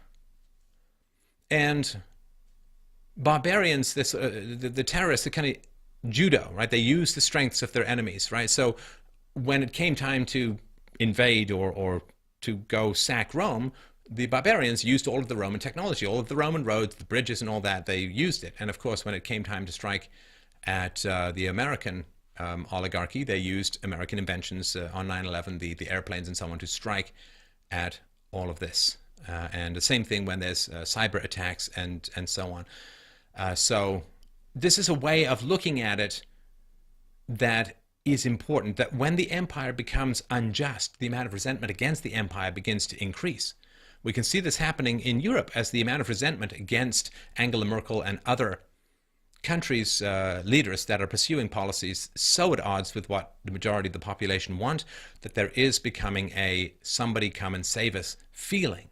When that starts to happen, things get very challenging indeed. Let's talk about family, because that's the basic component for social stability and the transmission of values. So, women, right? Roman authors often complained in the late Republic, wives, they used to play this ideal role, they don't really do it anymore. In the 1st century BCE and the 1st century CE, divorce became increasingly frequent after 200 before the Common Era. And it was initially easily initiated by the husband, or more often, or as it became often, the wife. Wives gained control of their own property, which they could sell or give away or bequeath as they liked. As a result, women gained power over their husbands. So by the late Republic, a rich wife who could divorce and take her wealth with her had a real threat against her husband and could wield influence over him. This increasing female power manifested in escalating sexual promiscuity and adultery. And I guess the modern equivalent would be, I'm going to drag you through the family court system, and that's how I'm going to have power over you, and so I'm going to be more bullying. And one historian wrote, Roman men deplored the fact that these rich women were more concerned with their own figures and luxuries than with their families. Unlike the good old-time matrons, according to the historian Tacitus, around 100 CE, these modern women did not spend time with their children and did not nurse their infants, but left them to slave wet nurses. Furthermore, children were handed over to be raised by childminders, usually the most useless slaves of the household. Now, I worked in a daycare, and there were some nice people there, but a lot of them are kind of like minimum wage people and so on. They would be the least economically productive or valuable people to have raise your children. And there's strong evidence of a steady decline in population across the entire empire from the 2nd century CE on. And by the 500s, there were only 6,000 people left in Rome by 1,000. And why this fairly drastic reduction in population occurred, well, nobody knows for sure, though the sort of luxurious lifestyle and the fact that a lot of women became less interested in producing and raising children certainly played some part in that. And now, my friends, we must turn to the growth of the welfare state, as history tends to be so blindingly repetitive without the kind of knowledge that we're talking about here. We have to talk about its effects. Now, of course, we talked about this late 3rd century inflation. During this time period of the inflation, the Roman army doubled in size, and that, of course, is partly what drove the inflation. They need to pay all of the additional soldiers without conquering additional territory. But it wasn't just the Roman army. Entire layers of bureaucracy grew. Like how we have national governments in Europe, and then we have the additional layer of the European Union, I guess, except for the United Kingdom recently. So originally it was just like Rome, province, city. Boom. 1, 2, 3. That was it. By the time of Diocletian, 284 to 305 AD, there were 4 emperors, 4 imperial courts, 4 praetorian guards, 4 palaces, etc. Kind of a lot of overhead. And in the 300 years following Augustus, the provinces had multiplied from only 20 to 100 with no real increase in territory. So we're just subdividing stuff up. As the empire is growing, more wealth can be pillaged to feed the ruling classes. When the empire stops growing, they have to multiply themselves. It's sort of like if you just pour water on a parking lot, it just spreads out. But if you put barriers in, the water just begins to grow. That's like bureaucracy. It spreads out as long as the empire is growing. When the empire hits its limit, it starts to pile up vertically all of these bureaucratic layers. Now, in 58 BC, as we said, Rome began distributing free grain, and this brought huge numbers of the rural poor into Rome. There was, again, with ever this mass kind of movement, there's a push and there's a pull. The pull was that there was free grain. The push was the massive influx of slaves from the empire that the rural poor could not compete with. Now, by the reign of Julius Caesar, 320,000 people were on this welfare dole. Now, the expansion of the dole, of the welfare state, drove steep rises in Roman taxes. Because in the earliest days of the Republic, Roman taxes were mostly, it was a tax on all forms of property, land, houses, slaves, animals, money, and personal effects.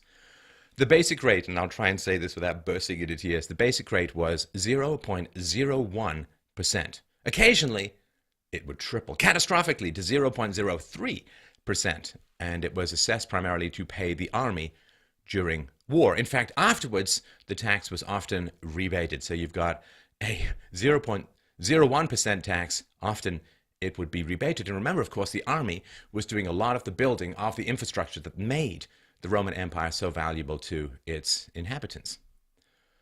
Now, people also freed their slaves so that the slaves could qualify for this welfare. So if you had 10 slaves, you freed 5 of them, you could keep them in your house and they would be bringing free grain into your house. This is why they had to put a tax on the freeing of slaves. You see, this is what could have happened without that tax. Enough slaves could have been freed that suddenly labor-saving devices become valuable, as we talked about before, but none of that happened. Augustus ended the tax farming, which had often grown abusive, where you were just out there gathering taxes. You had to remit a whole bunch to Rome, no matter what you got, and he ended that. And there was, just intellectually as a whole, there was an increase in mysticism and a belief in knowledge by revelation, superstition, and so on. So Charles Radding, in a book called A World Made by Men, he says that the cognitive ability or desire to compare different viewpoints or perspectives, which you can find quite often in Augustine's Confessions, had kind of disappeared by the 6th century. Because, of course, when people abandon reason and evidence, they isolate themselves within their own conceptual bubbles because there's no way to mediate disputes between people unless we have the objective arbiter of reason and evidence. So this fostered less of a desire to cooperate. And you can see the breakdown even in the West of community. Community breaks down when the welfare state comes in because you don't need to lean on your neighbors because you're getting your resources from the state. And this isolation helps foster solipsism, or the belief that your own perspectives don't need to be mediated socially. The reason we mediate our beliefs socially is so we can cooperate and achieve economic success that way. If the money or the grain is just flowing in from the government, we can indulge in our superstitions and mysticisms without that concomitant harm. So under the Augustinian tax system, communities had fixed payments. So if you made more than what you had to pay to Rome, you got to keep it all. And you didn't have to share a penny of it with Rome. So you knew in advance the exact amount of your tax bill, and if you made more, you could keep it all. And this was a great incentive to produce and gather wealth, right? Because you get to keep 100% of the money that you make over the particular tax bill that you have. Technically, the way of saying it is the marginal tax rate above the tax assessment was effectively zero. And that's the opposite, of course. The more money you make in most modern societies, because of the graduated income tax, the more you pay in taxes. In this case, you paid a minimum and you got to keep everything over and above that. And so that was a great incentive for people to go out and make more money. So early Rome had economically exceedingly pro-growth policies. A huge common market, the entire Mediterranean, stable currency, low taxes, a decent court system, and so on.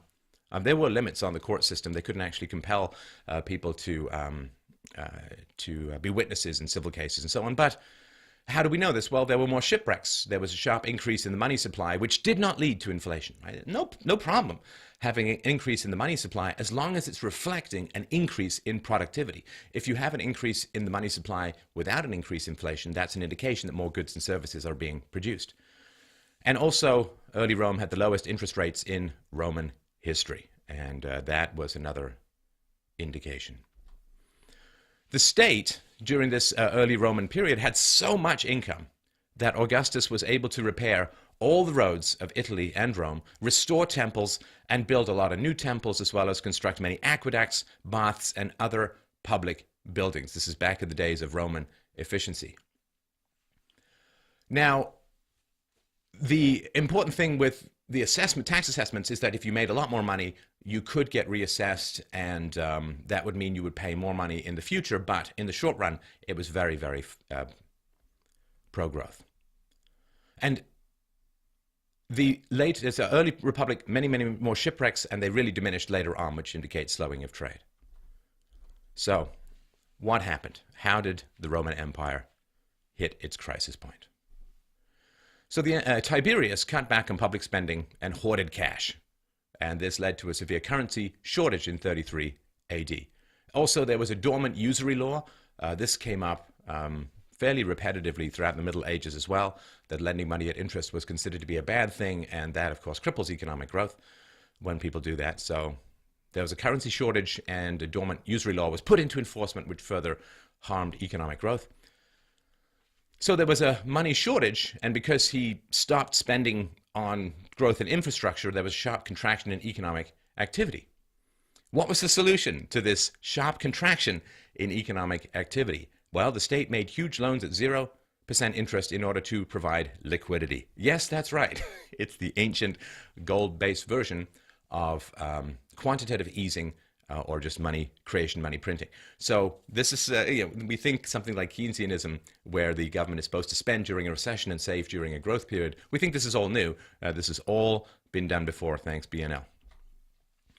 So under Claudius, 41 to 54 AD, the Roman Empire conquered Britain, and that was the last major territory. So I said, as the expansion stopped, the corruption began to grow internally. Under Trajan, 98 to 117 AD, the empire achieved its final greatest geographic expansion, and that meant that new revenue had to come from the empire itself and not from the conquering of new territories, adding new tax base that way and getting their resources. So because they weren't conquering any new territories, they turned to this debasement. And by the reign of Claudius II, Gothicus, 268 to 270 AD, the silver content of the denarius was reduced to 0.02%. So just why did they have to give away free grain? Well, partly because it got so expensive during these periodic deflations. So here's a measure of Egyptian wheat, sold for 7 to 8 drachmas in the 2nd century, cost 120,000 drachmas, an inflation of 15,000% during the 3rd century alone. This is unbelievable chaos in the economy. This is absolutely unsustainable in terms of economic planning, stability, or anything like that. So the Roman economy was largely a cash economy. There wasn't a lot of credit that was available. Of course, the money was gold and silver coins. So when the state ran a budget surplus, it caused a direct contraction in the money supply. And this is one of the main causes, as the Fed itself has admitted, of the crash in 1929 that started in America and spread throughout the world, led to a 13-year depression that culminated in World War II. Kind of a bad set of decisions. Expansion of the money supply followed by a sharp contraction of the money supply creates kind of wild economic instability. So Diocletian, 284 to 305 AD, tried to stop inflation with, and again, this is so common, it's so repetitive. We've seen the same thing going on in Venezuela, where the government is now considering forced labor, forcing people to go work on the farms to deal with the food crisis. So when inflation is occurring as a result of the government corrupting the money supply, what do most governments want to do? Do they want to solve the problem? No, they want to play whack-a-mole with the effects of their bad decisions. So what did Diocletian do? Well, he put a far-reaching system of price controls on all services and commodities.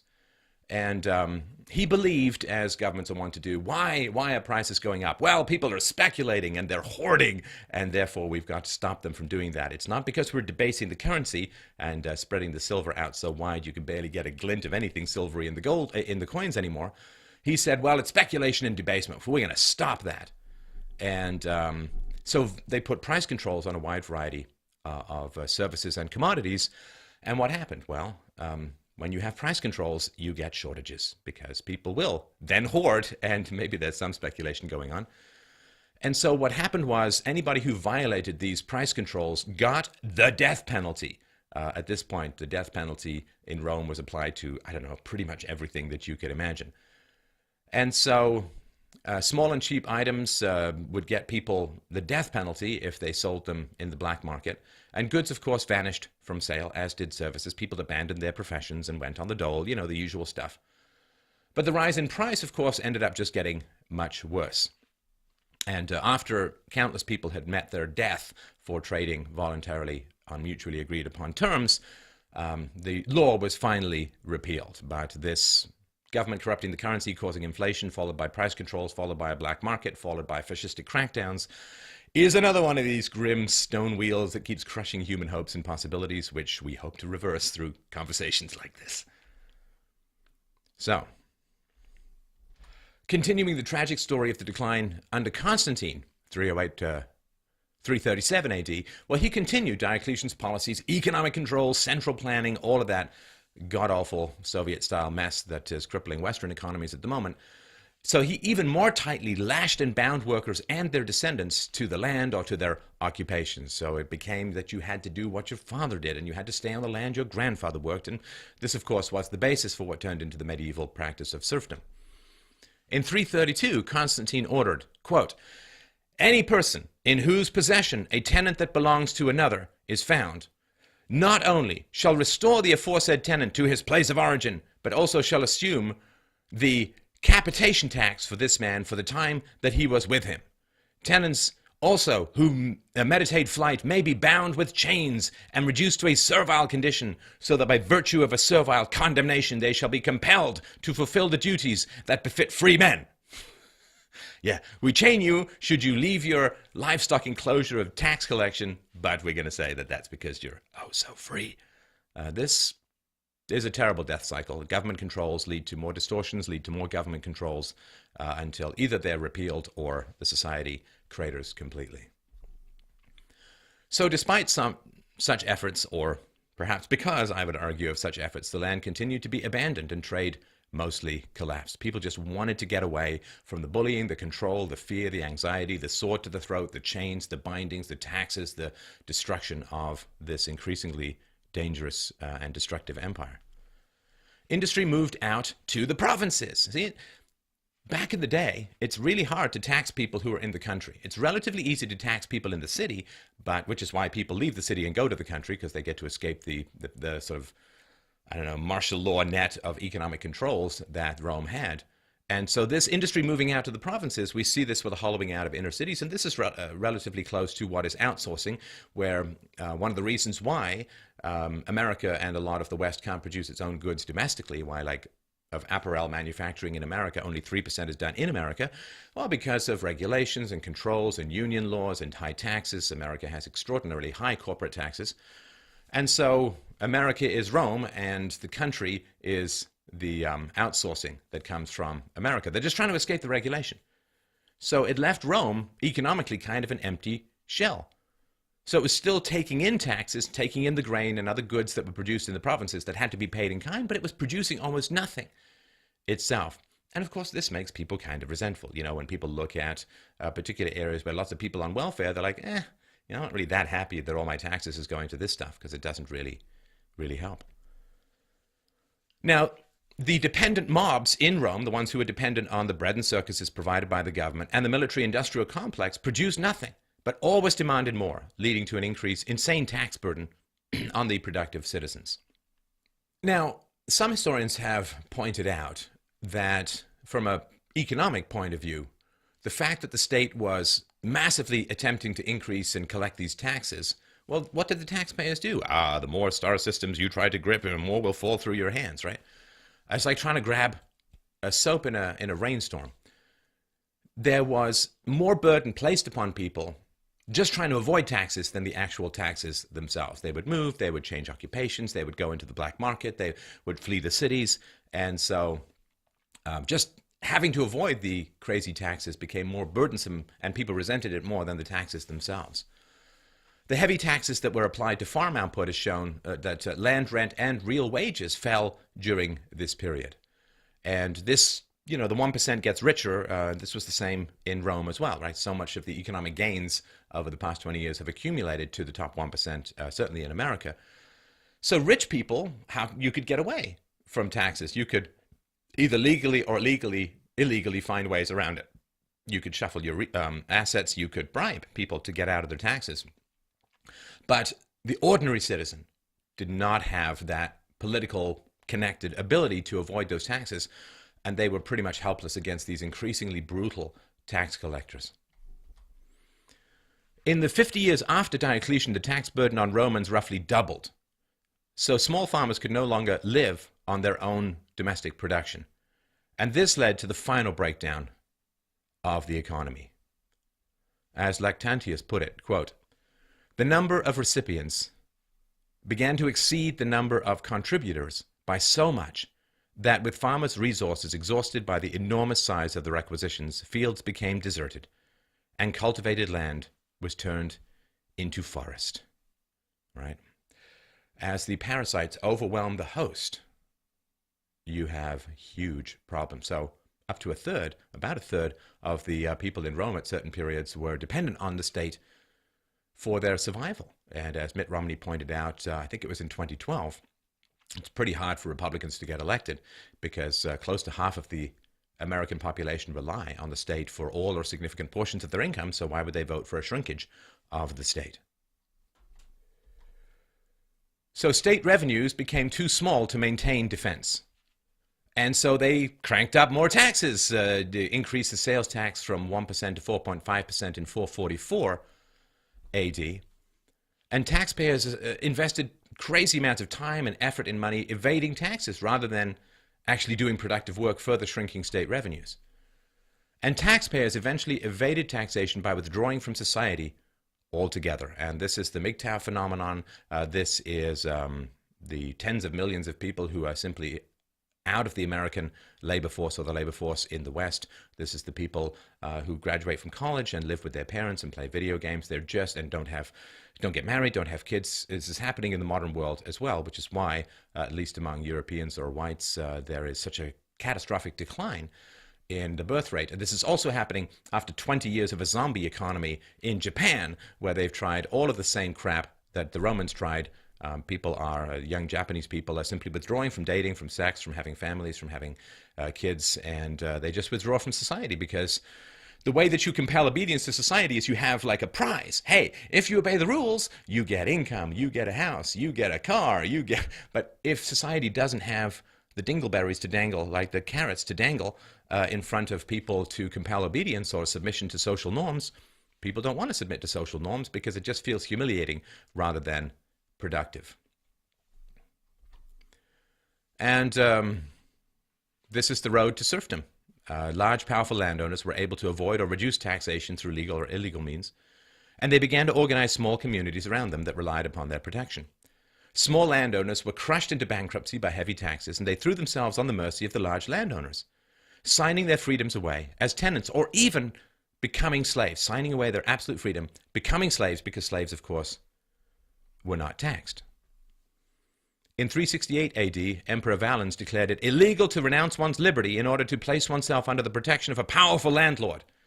And we can see some parallels with this, with the IRS chasing people from America who've renounced their citizenship, and if they feel it's to evade taxes, then they'll go after them anyway.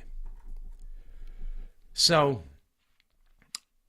just talking very briefly about the borders here. So the well-disciplined Roman army had held the barbarians, in particular of Germany, back for many, many years. 3rd century AD, the Roman soldiers were pulled back from, remember we talked about the dangers of the Rhine-Danube frontier, because there was a civil war in Italy. So they were pulled back from the borders, and this, of course, left the Roman border wide open to attack. So the German hunters and herders from the north began to overtake Roman lands through Greece and through Gaul, which later became France.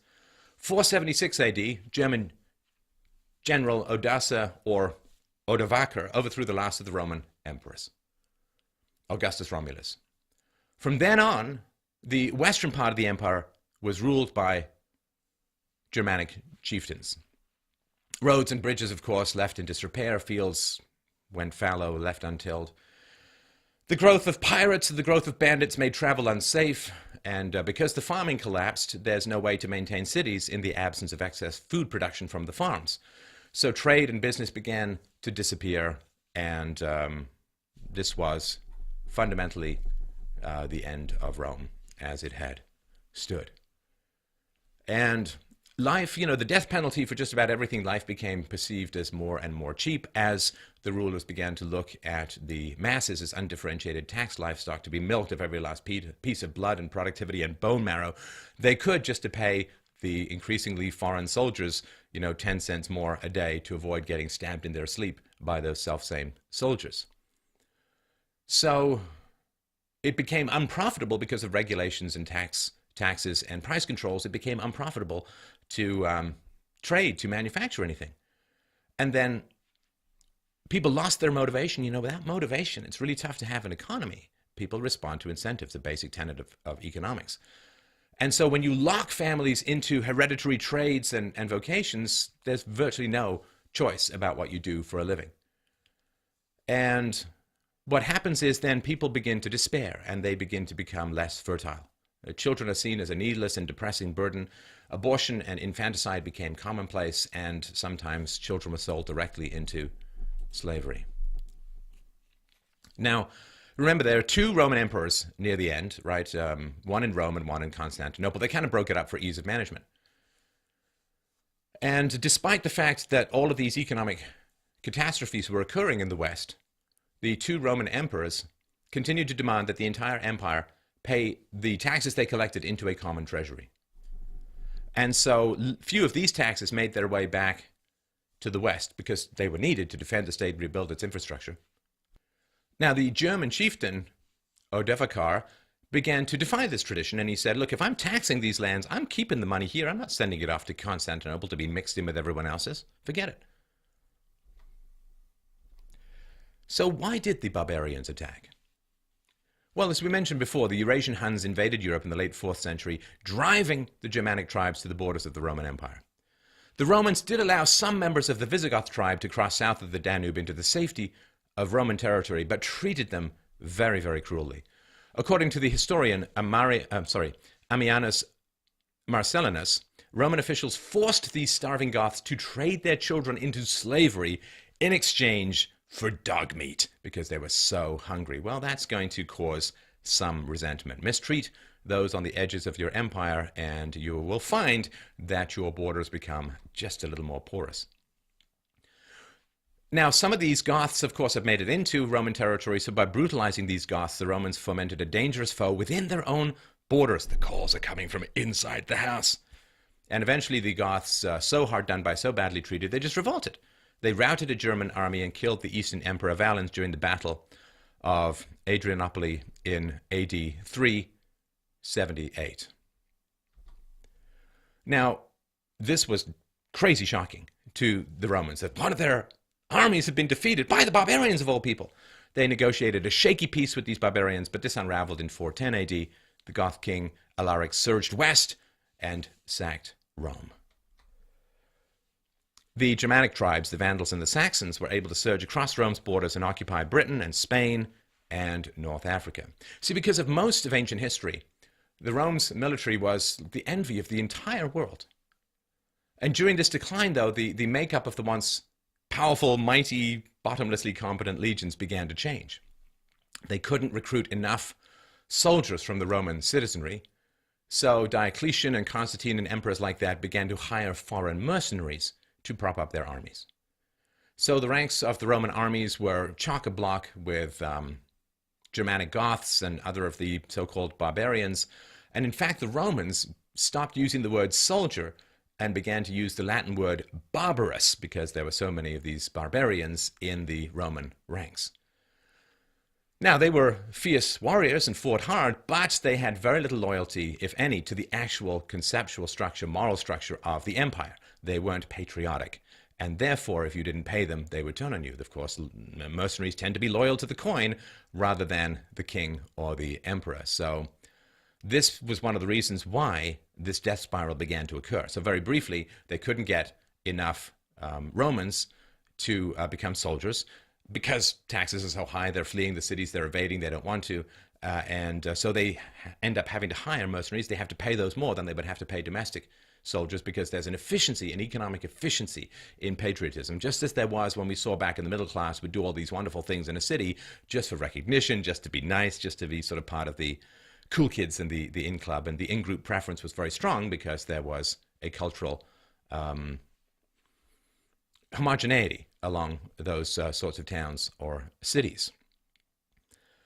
And so what happened was the power-hungry officers in the Roman army would just occasionally turn against their Roman employers. And many of the barbarians who, tore into Italy and sacked Rome and brought down the Western Empire, well, they had earned their military prowess by serving in the Roman legions themselves. And this is similar to how some gangs in the West have their members join the army to learn how to fight and then turn to sort of more criminal activities.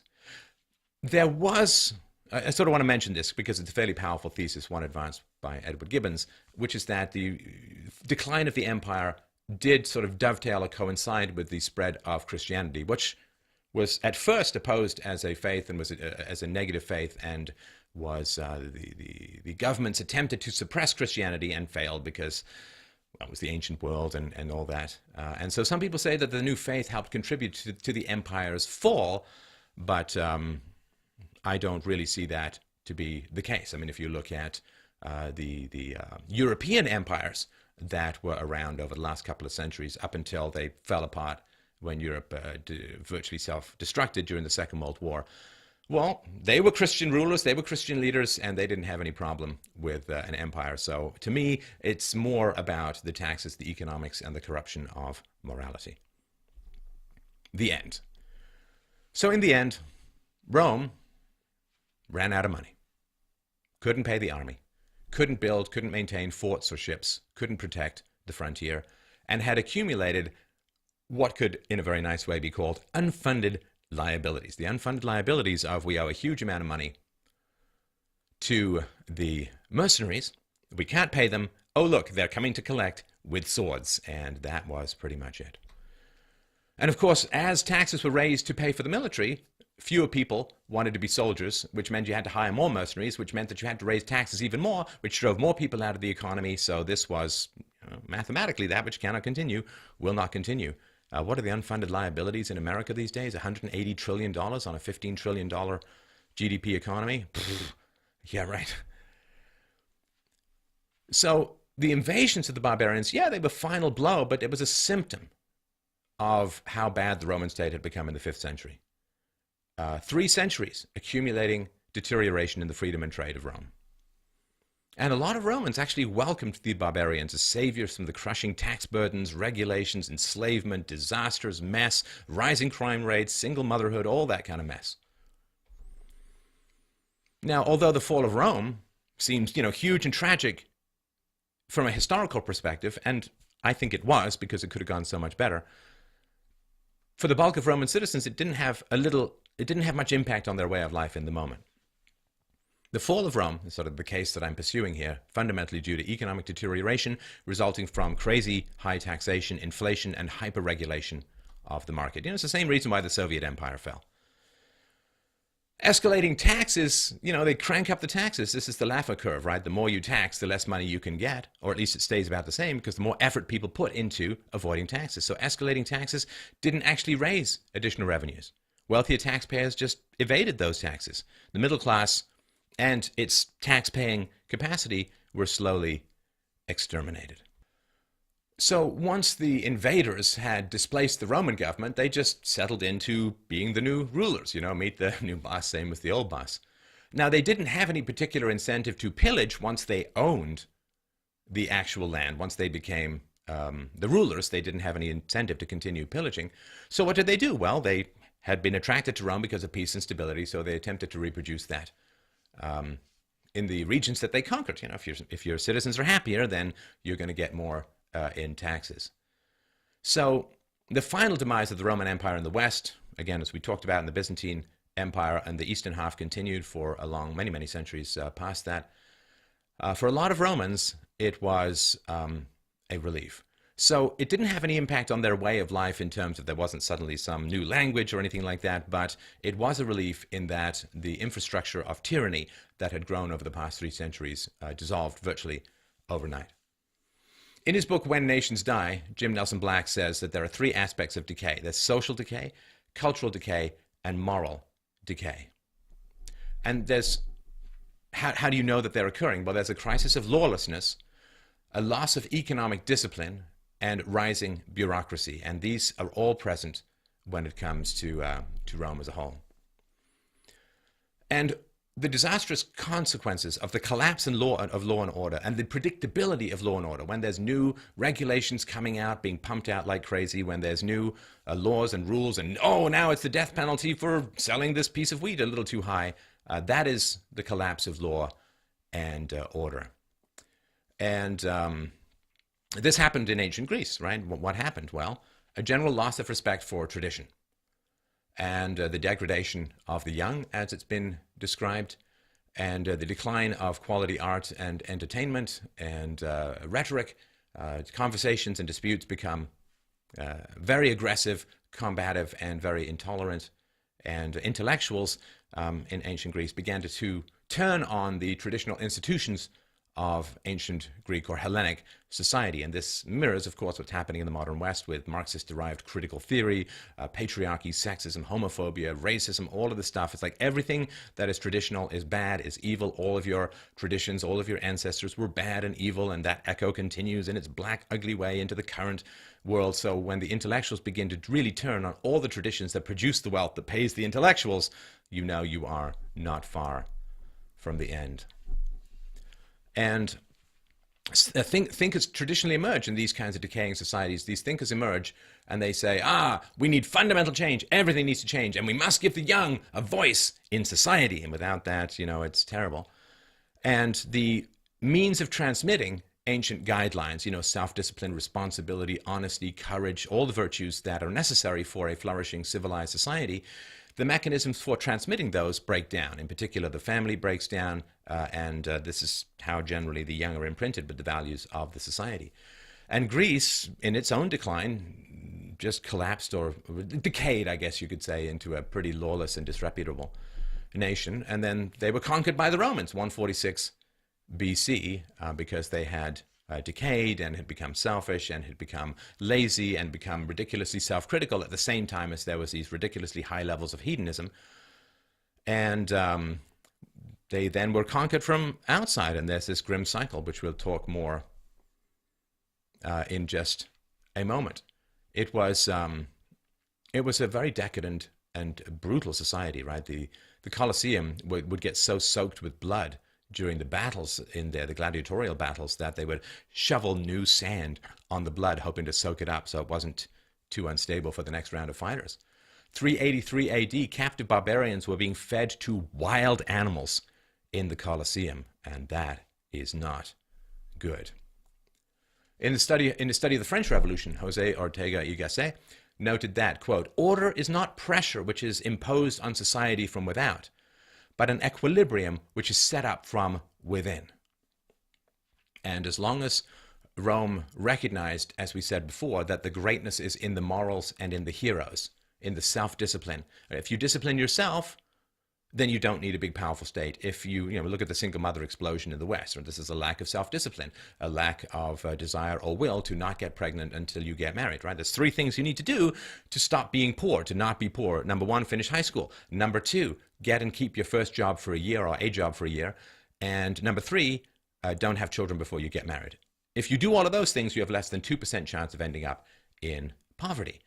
And if you don't have the discipline to do that, well, then the state grows, because there's this sort of pathological altruism, and people aren't willing to look at other people and say, well, it could be that the purpose of your life is to serve as a warning to others. Instead, they want to rush in and backfill and fix everyone's mistakes and give them money no matter what, which further accelerates the decline in self-discipline. We have self-discipline because there are disasters if we don't. And when the state rushes in to patch up those disasters and give us money and give us insurance and give us welfare and give us free housing and free education and all that, what it means is that there's no particular need for self-discipline anymore, because the mistakes and the disasters don't tend to accrue to the individuals. And this hyper-regulation, it sounds pretty abstract. There are studies out there, and we'll link to these below, which have said that if America had stayed as regulated as it was in the post-Second World War period, the GDP in America would be over $50 trillion, not just $15 trillion. In other words, America would be more than 3 times wealthier. People would have an average income of like $100,000, $150,000, $200,000, and there would be no particular problem with poverty. But because the hyper-regulation came in, economic growth slowed, and that means that there's very little way to escape from this net without a significant return to moral passion and self-discipline. So, there are cycles, and I'm going to refer to general ideas and some more specific ideas. And the cycles are like out of nowhere, boom, some small group, kind of ignored beforehand, just explodes and grows and spreads. And this is sort of the pioneers as they're bursting out. And then they go and they conquer a whole bunch of areas. And then, because they've conquered a whole bunch of areas, you get this free trade zone, which really, really boosts income. And then because there is all of this age of commerce, then everybody gets rich, and then they get lazy, right? Civilization, as the saying goes, climbs in iron shoes and descends in silk slippers. And when you have lots of money, you want to start spending the money on helping the poor, but that is not how the money was accumulated. The money was accumulated by hard work and self-discipline, and taking it from responsible people and giving it to usually less responsible people, or you could say less intelligent people, is a form of dysgenics, which sows the seed of the decline of the society. There is, when societies become rich, and this is not true just of Rome, but of some of the ancient Arab empires, that there's this spread of higher education. And rather than virtue and action, there is this interminable engagement in intellectual debate. But these intellectual arguments they rarely lead to any kind of agreement because people just take their positions, they get defensive, they get hostile, and nobody gets won over to anyone else. And it's kind of tragic. You know, way back in the day, you used to have just a very few number of elite intellectual institutions, you know, Harvard and Cambridge and Oxford and so on. And now it's like every city, every town, every block, it sometimes seems that. So through this process of debate rather than action, there tends to be an intensification of hostilities in the political realm. And of course, because the government has more money, more people want to rush in to control it, just as when the state controlled religion, all the religious groups wanted to control the state to impose their version of religion on everyone else. So because the government has become so wealthy and has the power to print money, which is the most powerful and destructive ability that governments gain, everybody wants to control the government, and therefore there are no compromises possible, and there's a hardening and opposition of political hatreds. There is an influx of foreigners, right? Because it's a wealthy region. Rome and Greece and the West, it's wealthy, so people want to get in. And so there's an end to sort of cultural or ethnic homogeneity, which is fine until the money begins to run out, and then boom, you get all of these hostilities that are occurring. Oh, tribalism returns and all of this hostility happens. And so if we look at way back at Arab empires in Baghdad in the golden days of Harun al-Rashid, the Arabs were actually a minority in the capital imperial city of Istanbul. And this is in the great days, or in the significant or powerful days of Ottoman rule. So Istanbul had very few descendants of Turkish conquerors in its capital. And we can just look at New York, you know, just walk around the streets of New York and see how many descendants of the Pilgrim Fathers are around. Well, not that many. There also is a great shift in who is considered popular, in who is considered famous, in who is considered worthy of attention. And this is, again, all over the place throughout history. The heroes of empires in seemingly terminal decline are always the same. You got your athlete, you got your singer, you got your pretty person, you got your actor.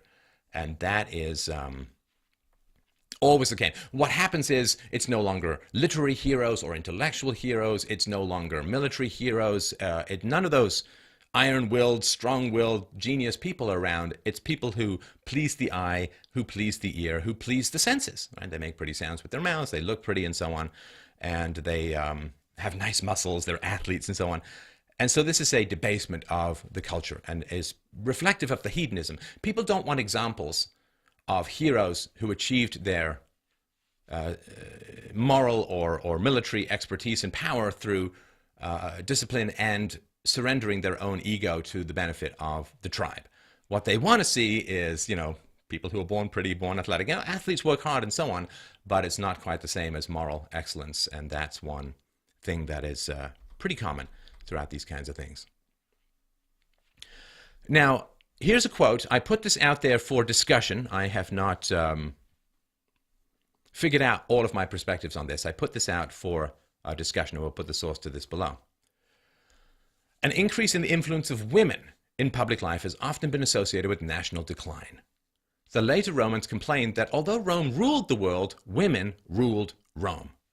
In the 10th century, a similar tendency was observed in the Arab Empire, the women demanding admission to the professions hitherto monopolized by men. What, wrote the contemporary historian Ibn Besan, have the professions of clerk, tax collector, or preacher to do with women? These occupations have always been limited to men alone. Many women practiced law, while others obtained posts as university professors. There was an agitation for the appointment of female judges, which, however, does not appear to have succeeded. Soon after this period, government and public order collapsed, and foreign invaders overran the country.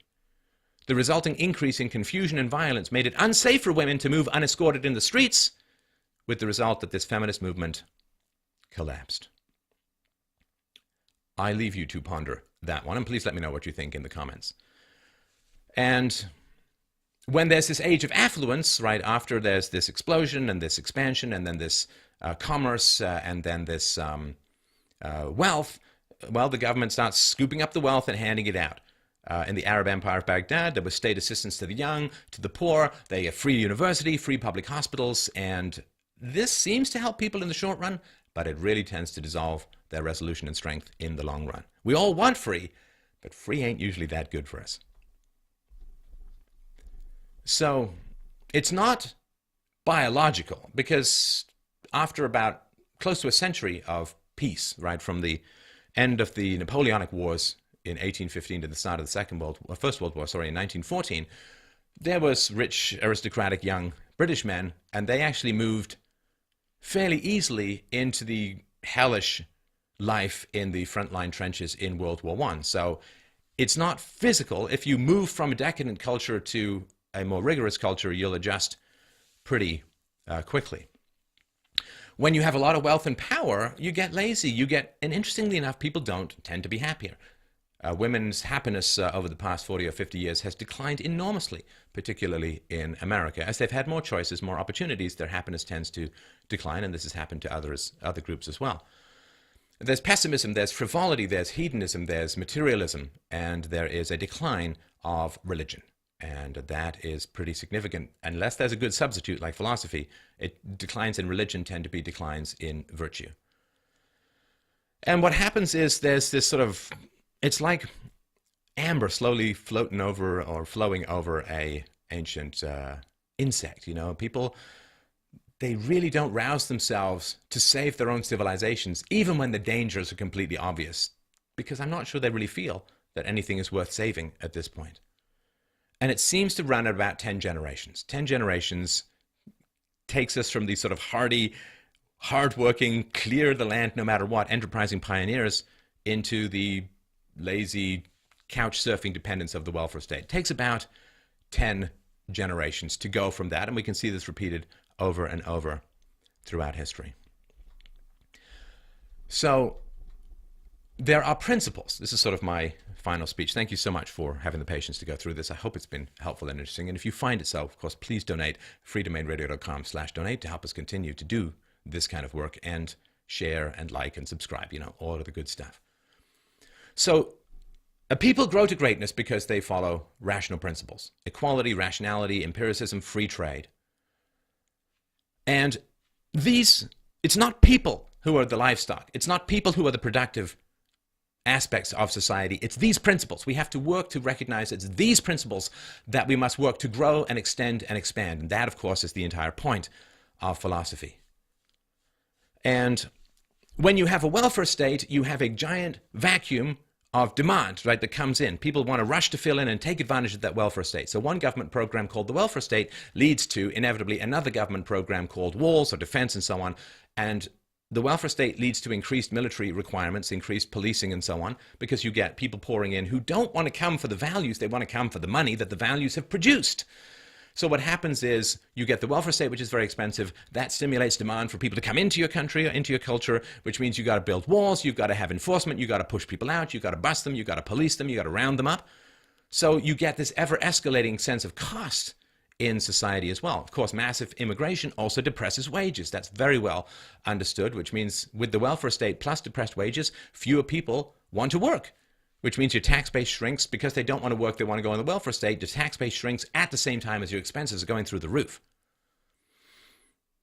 Because the government has the unique ability to enter into intergenerational contracts, in particular in the modern age. You think of the municipal issued bonds, and there are some around the world that are 75 years in the future. Well, what politician wouldn't want to spend money now? And like 2.5 generations from now, somebody's going to have to pay maybe if they're still around. So freedom produces wealth, and then the state scoops up that excess wealth, uses it as collateral to borrow against the future, thus ensuring the decline. Universalism. Very complex, and I'll just mention this briefly. Universalism, the idea that the values are equally applicable to everyone at all times, is a great challenge. And I have yet to see how this translates into reality. And I say this as somebody who hugely values universalism, and I've worked, my whole big thesis on ethics is called Universally Preferable Behavior, a rational proof of secular ethics, reason and evidence, how to be good with neither gods nor governments, and why, and what it means. That's available for free at freedomainradio.com/free. I strongly urge you to have a listen or have a read. But does universalism work? Does it work? Look at the empires that were conquered by the West. How are they doing now? Have they absorbed all the values of the West? Have they continued along those lines? Not really. America we could say, theoretically, with some decent intentions, went in and tried to replace the tyranny of Saddam Hussein's regime in Iraq with a free, equal, and peaceful democracy. Did it take? Well, no. I mean, it's been a complete disaster. It's a government program called Bringing Freedom, and what it did was create and bring ISIS. But does it really work? Can we communicate through reason and evidence and transfer values that way? I remain doubtful, and I've got a whole presentation called The Death of Reason on some reasons as to why that occurs. I'm not saying I know what the solution is. I'm just saying this idea that universalism will just tell them about all these values and they'll all be just like us doesn't seem to work. So we are going to be free or we are going to collapse. I'm telling you this as a basic historical fact. There is not one exception throughout history, not one regime, not one empire that has continued restricting the freedoms of its citizens, particularly their economic freedoms, which has not collapsed. And as we see the escalating growth and power of the state in the West, increasing layers of bureaucracy, increasing layers of regulation, increasing complexities of taxes, and price controls, which are going on fairly regularly. And if, one form of price control is the minimum wage, and all these sorts of disasters are occurring. So once we accept this, that we either become free or we collapse, then we have one job, which is to promote and extend freedom through peaceful and rational means as best we can. And the last thing that I want to say is that people complain. I mentioned this at the beginning. People complain. They say, well, nobody learns anything from history. Well, it's like because nobody tells the truth about history. Nobody tells the truth about what happened in Rome and why it fell. Because if they did tell the truth about what happened in Rome and why it fell, we would have to shrink the size and power of the state in the here and now. And hey, don't you notice that government teachers, both in the government-run and regulated and controlled primary schools and high schools and so on, government teachers don't really tell you the truth about how to shrink the size and power of the state as a whole? Of course not. It's a conflict of interest. In universities, which are state-sponsored, state-protected, state-controlled, state-subsidized, you find that a lot of teachers are on the left and don't want to talk about limiting government power. Of course not, because the government is the source of their wealth and authority to a large degree. And so you're simply not going to get the truth about history from people inside the system that are feeding off state power. The parasite does not want to teach you how to detach it from the host, because that's become its job, which is to continue to suck the brain and blood and bone marrow and money and future and children from the host. So you're not going to get the truth about history from government institutions and from government protected privileged classes like academics. So what has happened is the history of the West in particular, the glories, the triumphs, and the disasters, the full span, the Shakespearean span of Western history has been replaced by vituperative calumny and nagging. Your ancestors were bad, your ancestors were mean, they were sexist, they were patriarchs, they were racist, they were homophobes, they were bad, bad, bad. Colonialism was just terrible, terrible, terrible. They slaughtered all the natives and right? It is a form of spine-destroying verbal abuse that is continually poured into the ear of the young in the West. That you have nothing to be proud of. Your history is nothing to be proud of. And that you are the descendants of immoral, destructive, violent, homicidal, genocidal, evil people. That is an inexcusable assault on the values and virtues and possibilities of the young. The truth is that the West has brought by far the greatest values to the world. The values of science, the values of reason, the values of the free market, the values of modern medicine, the values of capitalism. It's not that only the West had these, but the West did the most in promulgating and extending these values. Philosophy as a whole is to a large degree a Western tradition, at least empirical, syllogistical, Socratic, method-based philosophy. So, if you come from the West, there are a lot of heroes in your ancestry. Your ancestors brought great goods to the world. And you've heard about the evils, and they're there, but you need to hear about the goods. They brought great goods to the world. You are the offspring and the descendants of many heroes, of many brave souls, who fought very hard to bring and extend the freedoms you now enjoy.